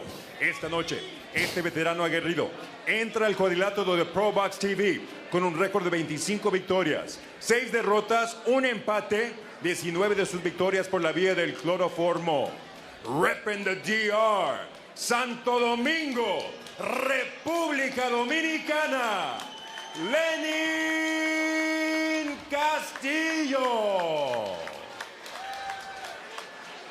Across the ring, the red corner. En la esquina roja, vestido de negro con vivos dorados, he steps in wearing black with gold trim. He weighed in officially at 174.5 pounds. Detuvo la báscula a un peso oficial de 174 libras y media. Esta noche sube al cuadrilátero de ProBox TV invicto a nivel profesional con 12 victorias, 9 de sus victorias por la vía del knockout tonight. He enters the ProBox TV ring an undefeated pro with 12 victories, 9 of those victories coming by way of KO. Fighting out of Atlanta, Georgia, Najee Chino Lopez. Our referee, Emil Lombardi. All right, guys, let's go. All right, we went over the rules in the dressing room, guys. I expect a good, clean fight out of both of you. Pay close attention to my commands. Protect yourself at all times, guys. Touch them up, wait for the bell. Our main event underway, the light heavyweight division. Najee Lopez, Lenin Castillo. Some focus in the eyes of that young man, undefeated, trying to make it 13-0. Lenin Castillo, no surprise, looking relaxed. Round number 1 underway. Face-off interesting. You don't normally see eye-to-eye with Najee Lopez. He's normally very tall for the weight class. Castillo right there. Yeah, even taller, right? One of our viewers, Matt Borgerson, we got a super chat, guys, so we got to read Matt Borgerson. He says Najee got dropped in one of his recent fights by not keeping his guard up. If he doesn't fix that issue, it could result in a knockdown. That's what makes it interesting, does it not, Chris, is that Najee Lopez has shown vulnerabilities in the past. He hasn't put it all. He's come back. He's shown guts. He's shown heart, but we've seen technical vulnerabilities in it. Yeah, and in places that Lenin Castillo is really good at. You know, he punches with guys. He's dangerous. He's got a good. He pulls the trigger well with both hands, both left hook and right hand, and he's got power. In his fight with Dimitri Bivol, as you said, throwing in the middle of the combinations. In the 12th round as well. Yep. All 12 with Bivol was one of those fights that on the scorecard was very, very wide, but he was very much in the fight trying to win. Nice feint from Najee Lopez. Gets a reaction out of Castillo. Wondered how exactly Lenin Castillo would start this fight, and both of you said measured pace. He's not going to try and keep up with the kid. It's a body shot there from Najee. It's interesting. You see a lot of the physical talents that Najee Lopez has. Reminds you of Val Saint, who you just saw a couple fights ago. Again, fighting a guy with a ton of experience. Good combination there by Castillo going to the body as well. Castillo keeping those eyes open on the inside. Castillo, nice jab in response to the aggression of Najee Lopez. Smart of Najee to go down to the body so consistently here in round 1. Just got to make sure he brings that guard back up. Yeah, Castillo tried that catch and shoot with a left hook. He just missed it as Najee was going to the body.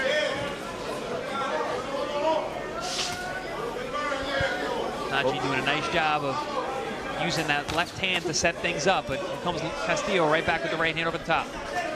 Both fighters measured 6'2". Body shot. It actually looks like Castillo certainly fighting a little bit taller, and I've seen previous fights which were listed as 6'3", so fights tall. Yeah, fights very tall.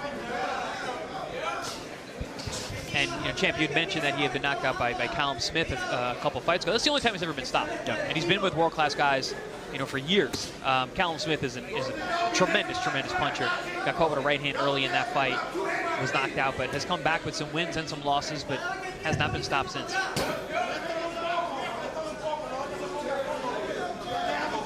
Good feint there from Najee. You see a little bit of the same approach taken by Castillo as Danyo took against Val Saint. Yep. Again, these are grizzled veterans. They're not ready to start out too quickly. They're going to kind of see what the young phenom has and see if they can take advantage of anything.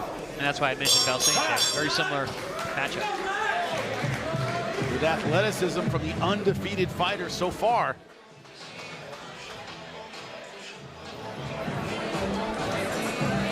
You're getting yourself close. You're getting close, right? But then you're just leaning in. You're not hitting the body, you're standing right there.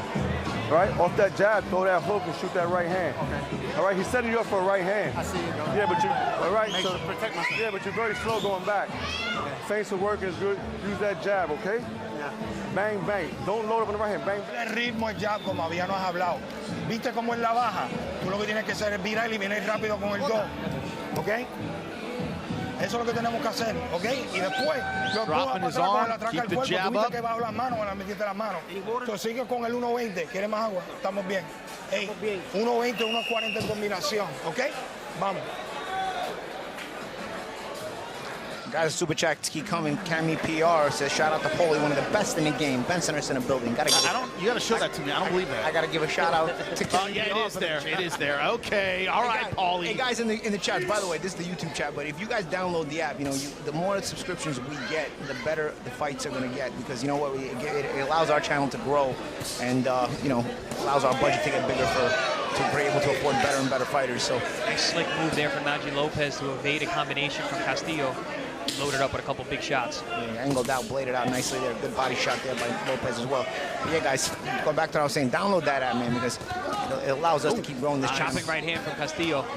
Nice right hand. Also, Paulie loves compliments. He's easily flattered. We love him. Never heard a compliment I didn't like. Najee Lopez fighting with confidence. This is our main event here on ProBox TV. Lopez undefeated at 12-0. 9 knockouts, fought a lot on ProBox TV. I like how Najee keeps going back to that left hand. Going back to that jab. Nice jab by Lopez. Nice solid shot there. But you see what Castillo's doing. He's not trying to open up too much, but what he's trying to do, he's trying to hold position.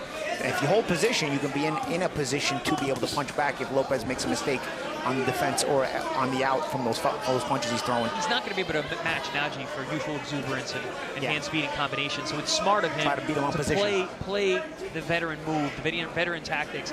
Look for that single shot and try and build. This fight for the WBA Continental North America title. And that's something I said about Castillo. He's dangerous with both hands. The right hand and the left hook are heavy.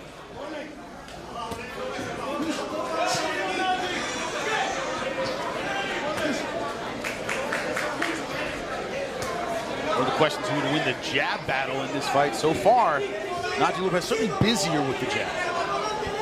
Yeah, I find when you don't have an opponent in front of you that's that busy, sometimes just a jab can actually win you rounds, because Castillo is not looking to be busy. He's looking to hold position and trying to see if you overextend yourself, if he can take advantage of it. Those guys like that, you can literally beat them with just a jab. Because you won't overextend yourself, and you'll keep them with their hands at home. They won't be able to throw any shots, really. Blood from the nose of Castillo here. And those are probably from the jabs of Najee Lopez.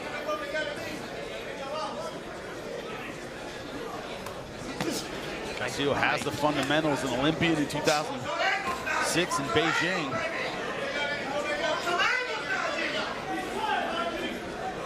Sorry, 2008, the Beijing. Nice feint. Inside, outside. And again, that jab, and this is what I'm talking about here. Lopez can win a lot of this fight with a very educated left hand. I remember years ago being in camp, and Vernon Forrest let me know. I got into a big gym war with somebody in the gym, and Vernon coached me after the spar, and he's like, bro, you don't always have to overexert yourself. An educated lead hand will sometimes dominate guys if you don't have to come out of your pocket if you don't want to, unless they force you to sometimes, you know?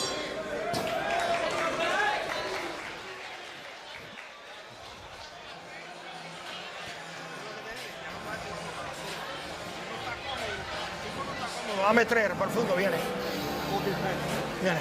I got his mouthpiece right here. Go ahead. Stay right there. Respira. Sigue llevándolo así. Sigue cogiéndole el ritmo a ese jab. Ese jab lo tiene que sacar rápido. ¿Ok? Like that. It's gonna pick up. When it picks up, I want you to rip hard down here, motherfucker. Like rip hard. All right? Don't be. Welcome back. Round number 3 of our main event. We're just telling Castillo to stay behind that jab. It'll come. That's going to come. It's going to come. But be ready. Just don't pop back out. Okay.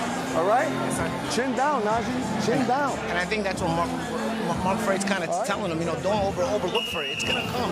Just keep being smart, and it's gonna come. And that's sort of what I was alluding to when I got those that advice from Running Forest many years ago in the gym. It's like, you know, if you fight smart, the openings will create themselves off that intelligent boxing. But if you overlook for it, sometimes you can open yourself up for some shots that you shouldn't get hit with. Well, that's exactly what's happened to Najee Lopez thus far in his career. When he has had those moments of faltering, it's because he's trying too hard and forcing a fight. Because with the physical talents that he has, the speed, the length, you know, the endurance, the gas tank, he can make fights a lot easier. He just wants to engage so much, he leaves opportunities for his opponent. A guy like Lenin Castillo, talk about his veteran savvy, he can find those opportunities to attack.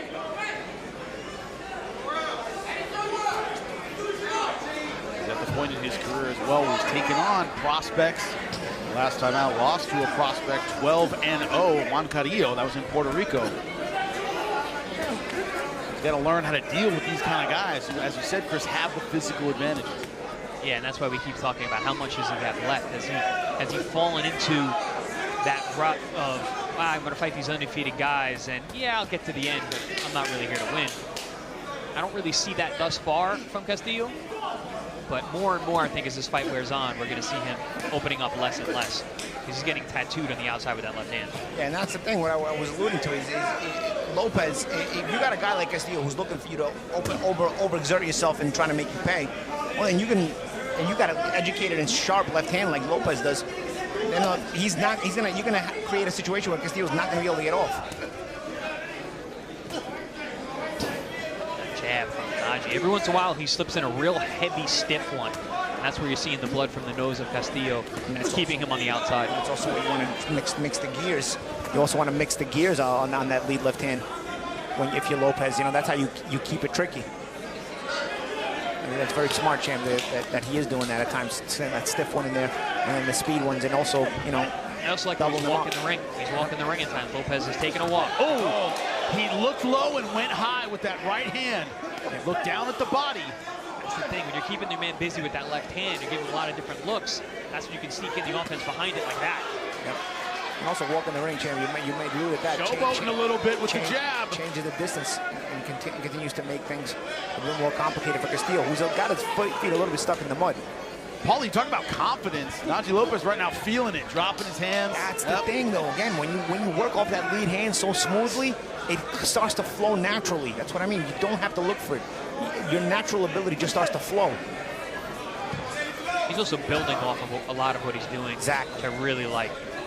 He's using the feints. Oh, good stiff jab, but once again, nice feint. Caught the veteran coming in. Jab low. Beautiful, beautiful work here.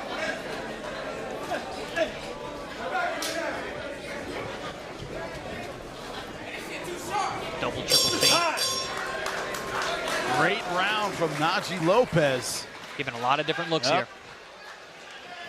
Different looks, different gears. Castillo came in very confident, looking less and less confident these rounds wear on. Be alert with the right hand, okay? And Najee, when you're backing up, chin down, right? Your jab. There we go. That look down, shoot the right hand up. And again, when you're establishing a lead hand dominance the way that Najee Lopez is, the offense just flows off it. And I love the way that he's building off of that left hand, building off of that jab. He's taming his man, he's domesticating him, and then he's coming with the big power shots. Changing speeds on it, also punching off at different levels, and also different amounts of weight on the shot. Yep. Great variation.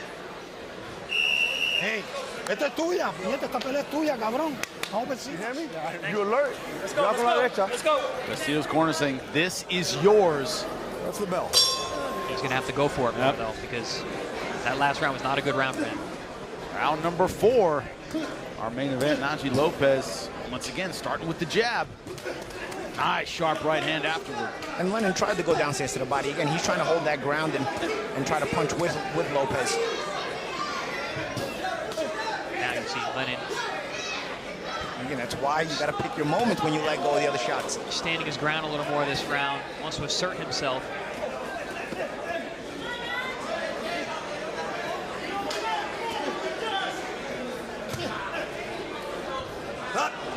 Thought about a double leg for a second there. Choked up on him, went back.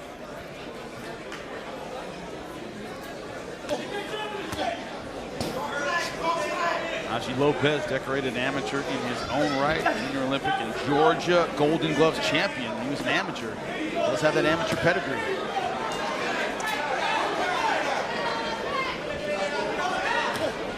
Not an Olympian like Castillo, but you definitely see the fundamentals. Yeah, both these guys well schooled, no doubt about it. Castillo putting out a lot of energy this round. Yeah, and then Lopez fighting just on the thread of just on the thread of that distance. So he remains a viable threat to Castillo. Nice left hook to the liver there. The punches are starting to get to Castillo a little bit. Yeah, you can see it in his face. His facial expression has changed. Yep. Gentlemen, there comes a moment where it's no longer fun.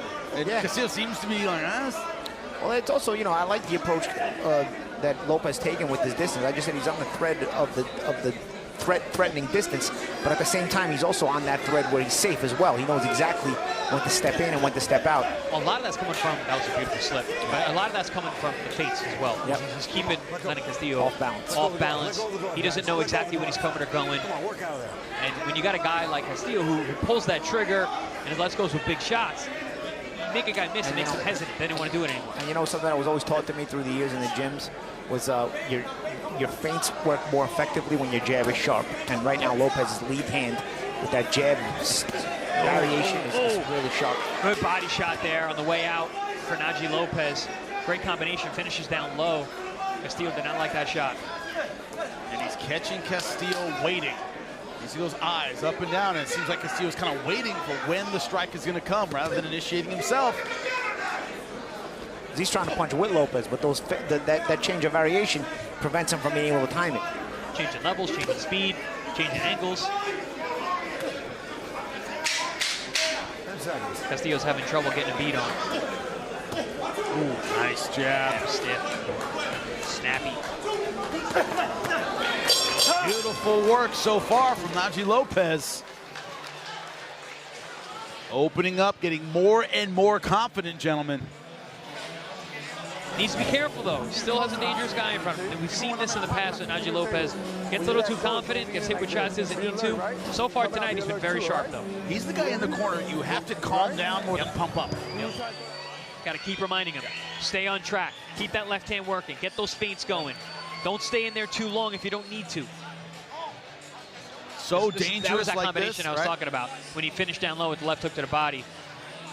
It's tough, Chris, because when he's feeling himself, he's so dangerous, but that's also where you get clipped. Yep, exactly. That's why I love combination punchers so much, because the highest level, it's so hard to throw combinations on world-class guys. Because they can look at a counter you. They can thread it down the middle. It only takes one. So when you got a guy who's at high level still lets his hand go on combination, that's always so impressive to me. About to begin round number 5, scheduled for 10.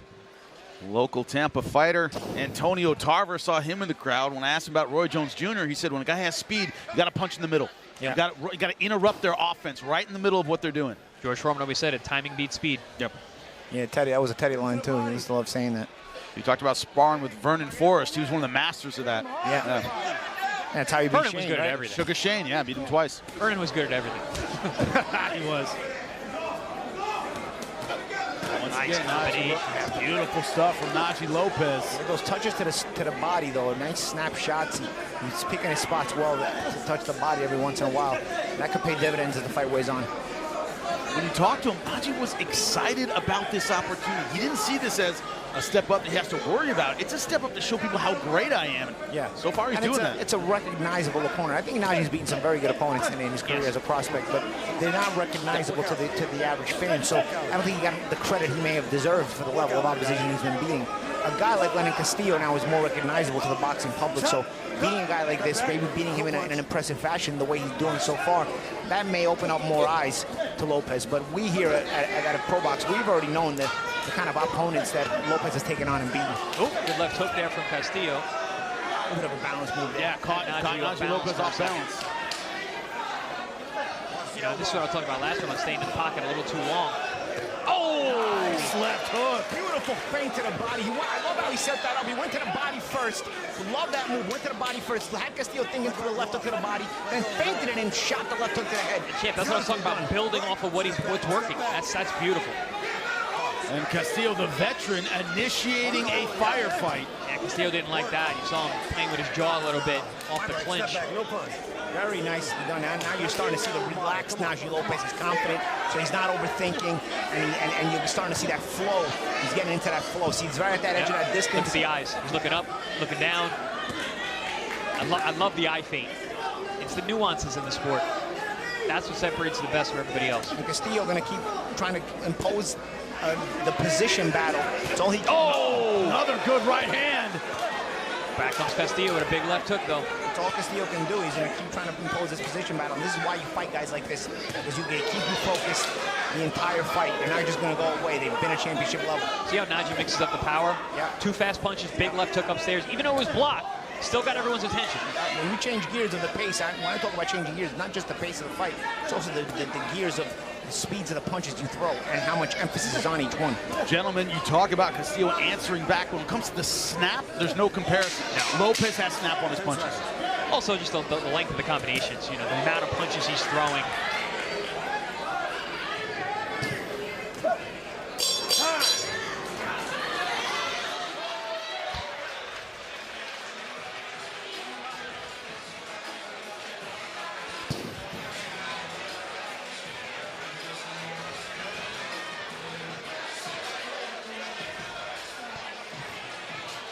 Huh? Why? I just told you that. Right? Right? Yes? Use that jab. He's breathing hard. Those body shots are killing him. Don't sit in there and let him hit you. He's going to hit you. Welcome to round number 6, halfway through. Scheduled for 10. Talk about that shot here. You see, look at the shot to the body. It was actually a little low, but watch the feint. Watch the feint. Down low, and Castillo's thinking about the body shot he just took. That's why he reacts the way he does. Same thing here. Like, see the shot, different angle. Watch Castillo react to the feint. Why does he react? Because he just took that body shot.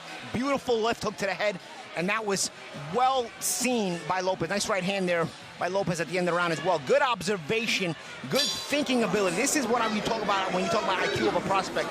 For Lopez to react and see that, and then to set it up the way he did. That only comes with awareness. And Najee Lopez is staying nice and calm. Look, I'm telling you right now, I saw Castillo in the corner complaining about his jaw. Took his mouthpiece out, couldn't close his jaw. That often means you have a fractured jaw. You see him complaining about it here. Yeah, at this age, you know, you really want to go through a fight with a fractured jaw, man. I know Whitaker did it at an extended age against Trinidad. But he was a defensive wizard. Castillo, not so much. He has to stay in the pocket. You see he's having a hard time keeping his mouth closed. He's uncomfortable. He's shaking his head no.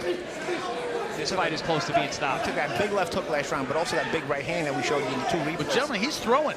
Oh, yeah, absolutely. He's throwing like, he's a warrior. Nothing to lose. He's a warrior. Castillo's only been stopped by that one shot by Callum Smith. So yeah, but if you're injured, it's different. Yeah, he's a tough injury's different. But, yeah. I mean, 36 years old is not easy to go through. Good shot. Now Lopez also very confident. Yeah, you see, every time he gets hit, he's wincing. He's wincing in pain. Gentlemen, you know, with your jaw open, that's where it gets snapped. Also, Castillo giving up more ground now. Castillo, at least, even though he was losing the fight, was trying to hold his ground as best he could. But now, I think because he's feeling some of these shots, he's more willing to give up ground, you see? I think he's actually taking the shots really well tonight in terms of showing a good chin, but if you got damage to that jaw, it's a whole different thing. That's what I'm saying. Now you don't want to catch and shoot, or you don't want to hold your position to catch and shoot because you don't even want to get touched on that jaw. Now he's giving it ground. When you don't have that injury, you won't. Oh, beautiful right hand. Oh, this might be over. That's it. He's done. It would take guts for Castillo to get up after this. He's done. He's done. You gotta stop this fight. Yeah, his legs. You gotta stop this fight. His legs are rock. He's also hit when he was down. You know, and again, it wasn't intentional, but his knee hit the ground, then he got hit again. He's rocked, and he's still complaining about that jaw. And he wants to continue, and he will. They gotta start. The corner has to start. The corner has to start looking out for him. The corner's yelling at the ref for the foul, but honestly, you're not gonna get that foul here. I understand it. You know, it was such a bang shot. I don't even think Lopez realized the knee touched the ground, but it did. Castillo's throwing still. He's still throwing. He's looking for shots. But Najee Lopez all over him. Referee very, very close to stopping this fight. Oof. But Castillo's still throwing. He's looking for that big right hand. Ballsy guy, man. What a warrior. Guts of steel. And that's it. He stopped it. Castillo trying to answer back, but not enough for the referee. No, I think it was actually the corner. I think it was the corner stand up. I'll give credit to Castillo, though, man. Yeah, he's a warrior. I'm telling you, it's not easy to do that at 36 years old to go through that, man. Not at all. I've been there, bro. I didn't want to deal with it. It's not. You're not 25 anymore, man. Especially, it looked like there was a jaw injury late. Yeah, you see the doctor looking at it now. Yeah, we're gonna get a replay of the knockdown in this recent round. And yes, you say, okay, it's a foul because his knee hit the ground, but it's such a bang bang shot. Yeah. I don't think Lopez realized that he was down. Really tell. And the referee's 60 feet away, which also isn't good because both guys are on the ropes. I don't know on the corner. I don't know why the referee's so far away. So he gets hit on the temple there. Knee goes down, and then uppercut right on the chin. Oh. Referee did not say stop. Didn't signal down. You keep punching. Well, that's the thing. He's too far away. Yeah. And it's such a touch. There's a touch and go there with that knee bouncing off the ground. The fighter is no way. There's no way the fighter's going to realize his knee touched the ground. That's on the referee to be closer and make sure he cleans that up. There is no way the fighter's going to realize that. Najee Lopez did what he had to do. Beautiful combination, great finish. Stayed focused throughout, did Najee as well. So that was the big question about this fight. Was he going to be able to be disciplined with a dangerous guy? Credit to Lenin Castillo. He didn't show up just for a check. He tried to fight. He tried to win.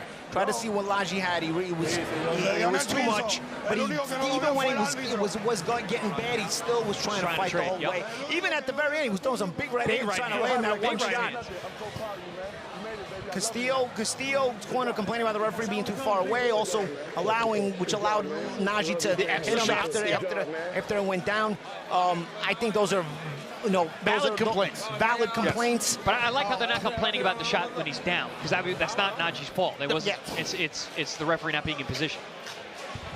But Najee Lopez, impressive in the toughest test of his career, gentlemen. Yeah, but very, very disciplined. He knew he had a dangerous guy in front of him. Castillo came out throwing no savvy shots in between, trying to punch with Najee, but Najee using the feints, the lead left hand, the variations to keep Lenin Castillo off balance and unable to land those big power shots, especially in combination. And the Najee just kept building and building and building, mixing in stiff, hard jabs in between the snappy jabs, in between the combinations, really keeping Lenin Castillo busy defending so he couldn't be offensive himself. There we saw a beautiful body shot with that left hand.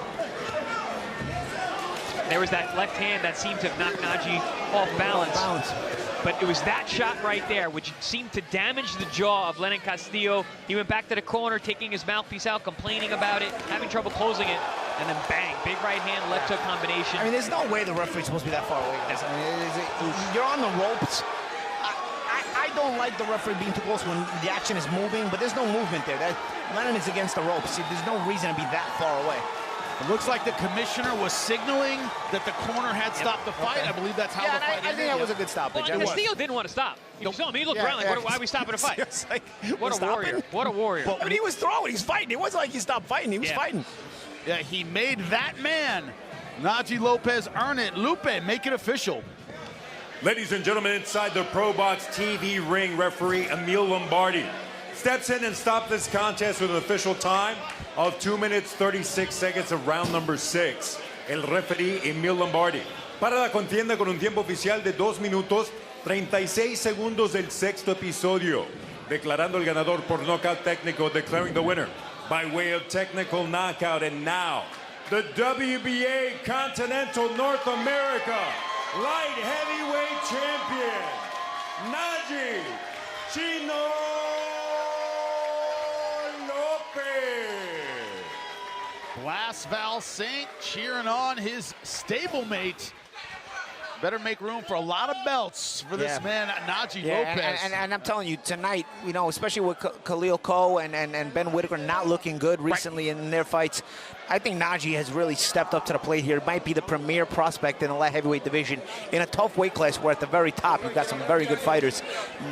We may have the best prospect in the weight class right now on a world stage is Najee Lopez. And Champ, to your point, it's not enough just for your opponents to not look great. You have to go out there and look great, and he did that tonight. Exactly. And he went in, he showed the hunger and desire and determination he has to, achieve his goals. One thing about being at the top of a great weight class, a lot of tough guys choose through a lot of talent, right? You need that next generation coming up. Yep. Najee Lopez, very much a part of that generation. Did just win tonight. He looked impressive. We know about the controversy of the knee going down and back up.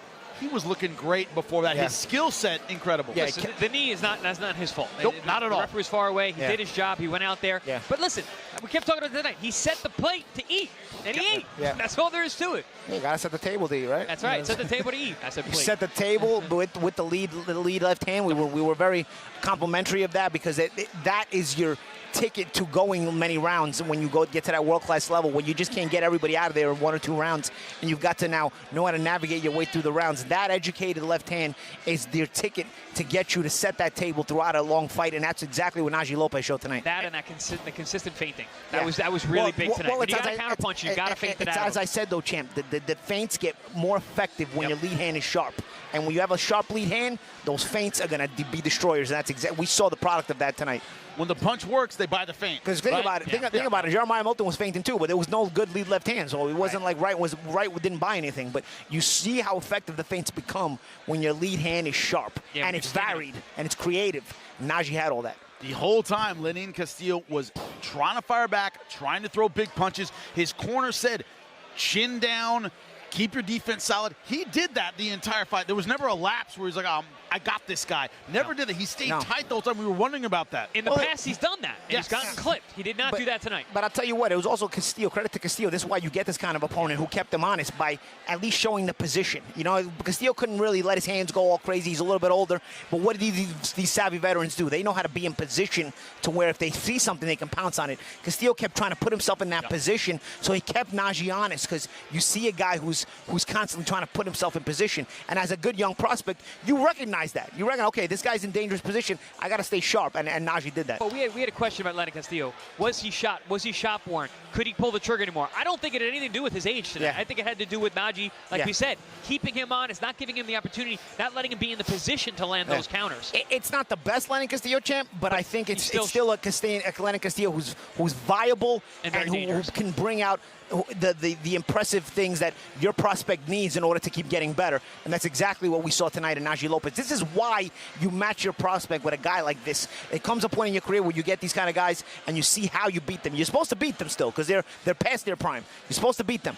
But it's the way you get past them. It's what you show. It's the impressive things you do in the fight, and that's all the things that Najee Lopez did tonight. Yeah, he did it, and he did it extremely well. Let's talk about another prospect, Darrelle Blast Val Saint. Gentlemen, talk about different gears, skill set, IQ. He showed all of it tonight against a game opponent who was very, very experienced. Val Saint looked probably the best he ever has under the ProBox TV banner. I've been really high on Blast since the moment I saw him. I was waiting for that breakout performance. I thought it was going to be against Angel Ruiz. He was looking good in that fight, was really starting to build, but like you've always said, Chip, I wanted to see if he was going to keep that up under immense pressure from a very good fighter. Angel Ruiz, a very, very tough guy, another guy who wanted to win. We didn't get that fight, obviously, see the culmination of that fight because of a cut. It went to a no contest. But tonight, he showed me things that I've been waiting to see, that I knew he had it in him, and he brought it out tonight. And you had to show IQ in this fight tonight, too, just a different kind of IQ. Because now you had a savvy veteran who wasn't bringing a fast pace, but again, just like in the Najee Lopez fight, a guy who knew how to keep that position, knew how to put pressure on you mentally, even if he didn't use it physically all the time. Yeah. And Lopez, and Val Saint stayed calm and creative in setting up that knockout. What we love about ProBox TV here is you see our fighters and you're sitting at home going, man, I wonder what the ceiling is on this guy. And every time when it comes to Blast Val Saint, when it comes to Najee Lopez, it seems like the ceiling keeps getting higher for these guys. Every time we think, man, they can be better than I even thought last time. Fair or not tonight, Chris? Absolutely. I mean, with Val Saint, both guys, really, there is no ceiling. As long as they keep doing what they're doing, as long as they keep riding that razor's edge of being uncomfortable and getting better and bringing it out here on fight night, I mean, that's all you can ask for. Yeah. And we've seen different guys at different levels here on ProBox TV, and that have impressed us more than others. You see a guy like Nicholas Flores, who I could see fighting for a world championship tomorrow if he would get the opportunity. I could see him winning a world championship. That's how good how much I've rated Nicholas Flores. We've seen that in Angel Oleo, for example, who did become a world champion after being on ProBox TV. Guys like Val Saint and Najee Lopez aren't ready for world championships yet, but what you're seeing is the impressive ascension to contender status that you expect to happen in 2025, and to open up their 2025 in the way they have tonight gives you that confidence to say we're going to see these guys in a dangerous 50-50 fight very soon. Well, you expect them to put them in there in that dangerous fights as prospects already. For example, Ramon Cardenas, 25-1, taking on Brian Acosta, 20. And it's another impressive guy. That's another one. What about Lester Martinez? When you talk about undefeated prospects, you wonder what their ceiling is. Against an undefeated prospect in Joshon James. Exactly. Is what we do here on ProBox TV, Saturday, February 8th, San Antonio, Texas. I want to give a sort of a moment of silence for the match, for the odds makers. It's a moment of silence for the odds makers. All right, all done. Okay, good. That's what we did. Very, very tough to make matches on ProBox TV, make odds. We love you guys at home. Subscribe to the app. Thank you for being such great fans, and we hope we can keep giving you good fights. It was a great night of fights. Darrelle blasts Val Saint, looking absolutely fantastic. And in the main event, once again, Najee Lopez looking fantastic. Join us next time on ProBox TV.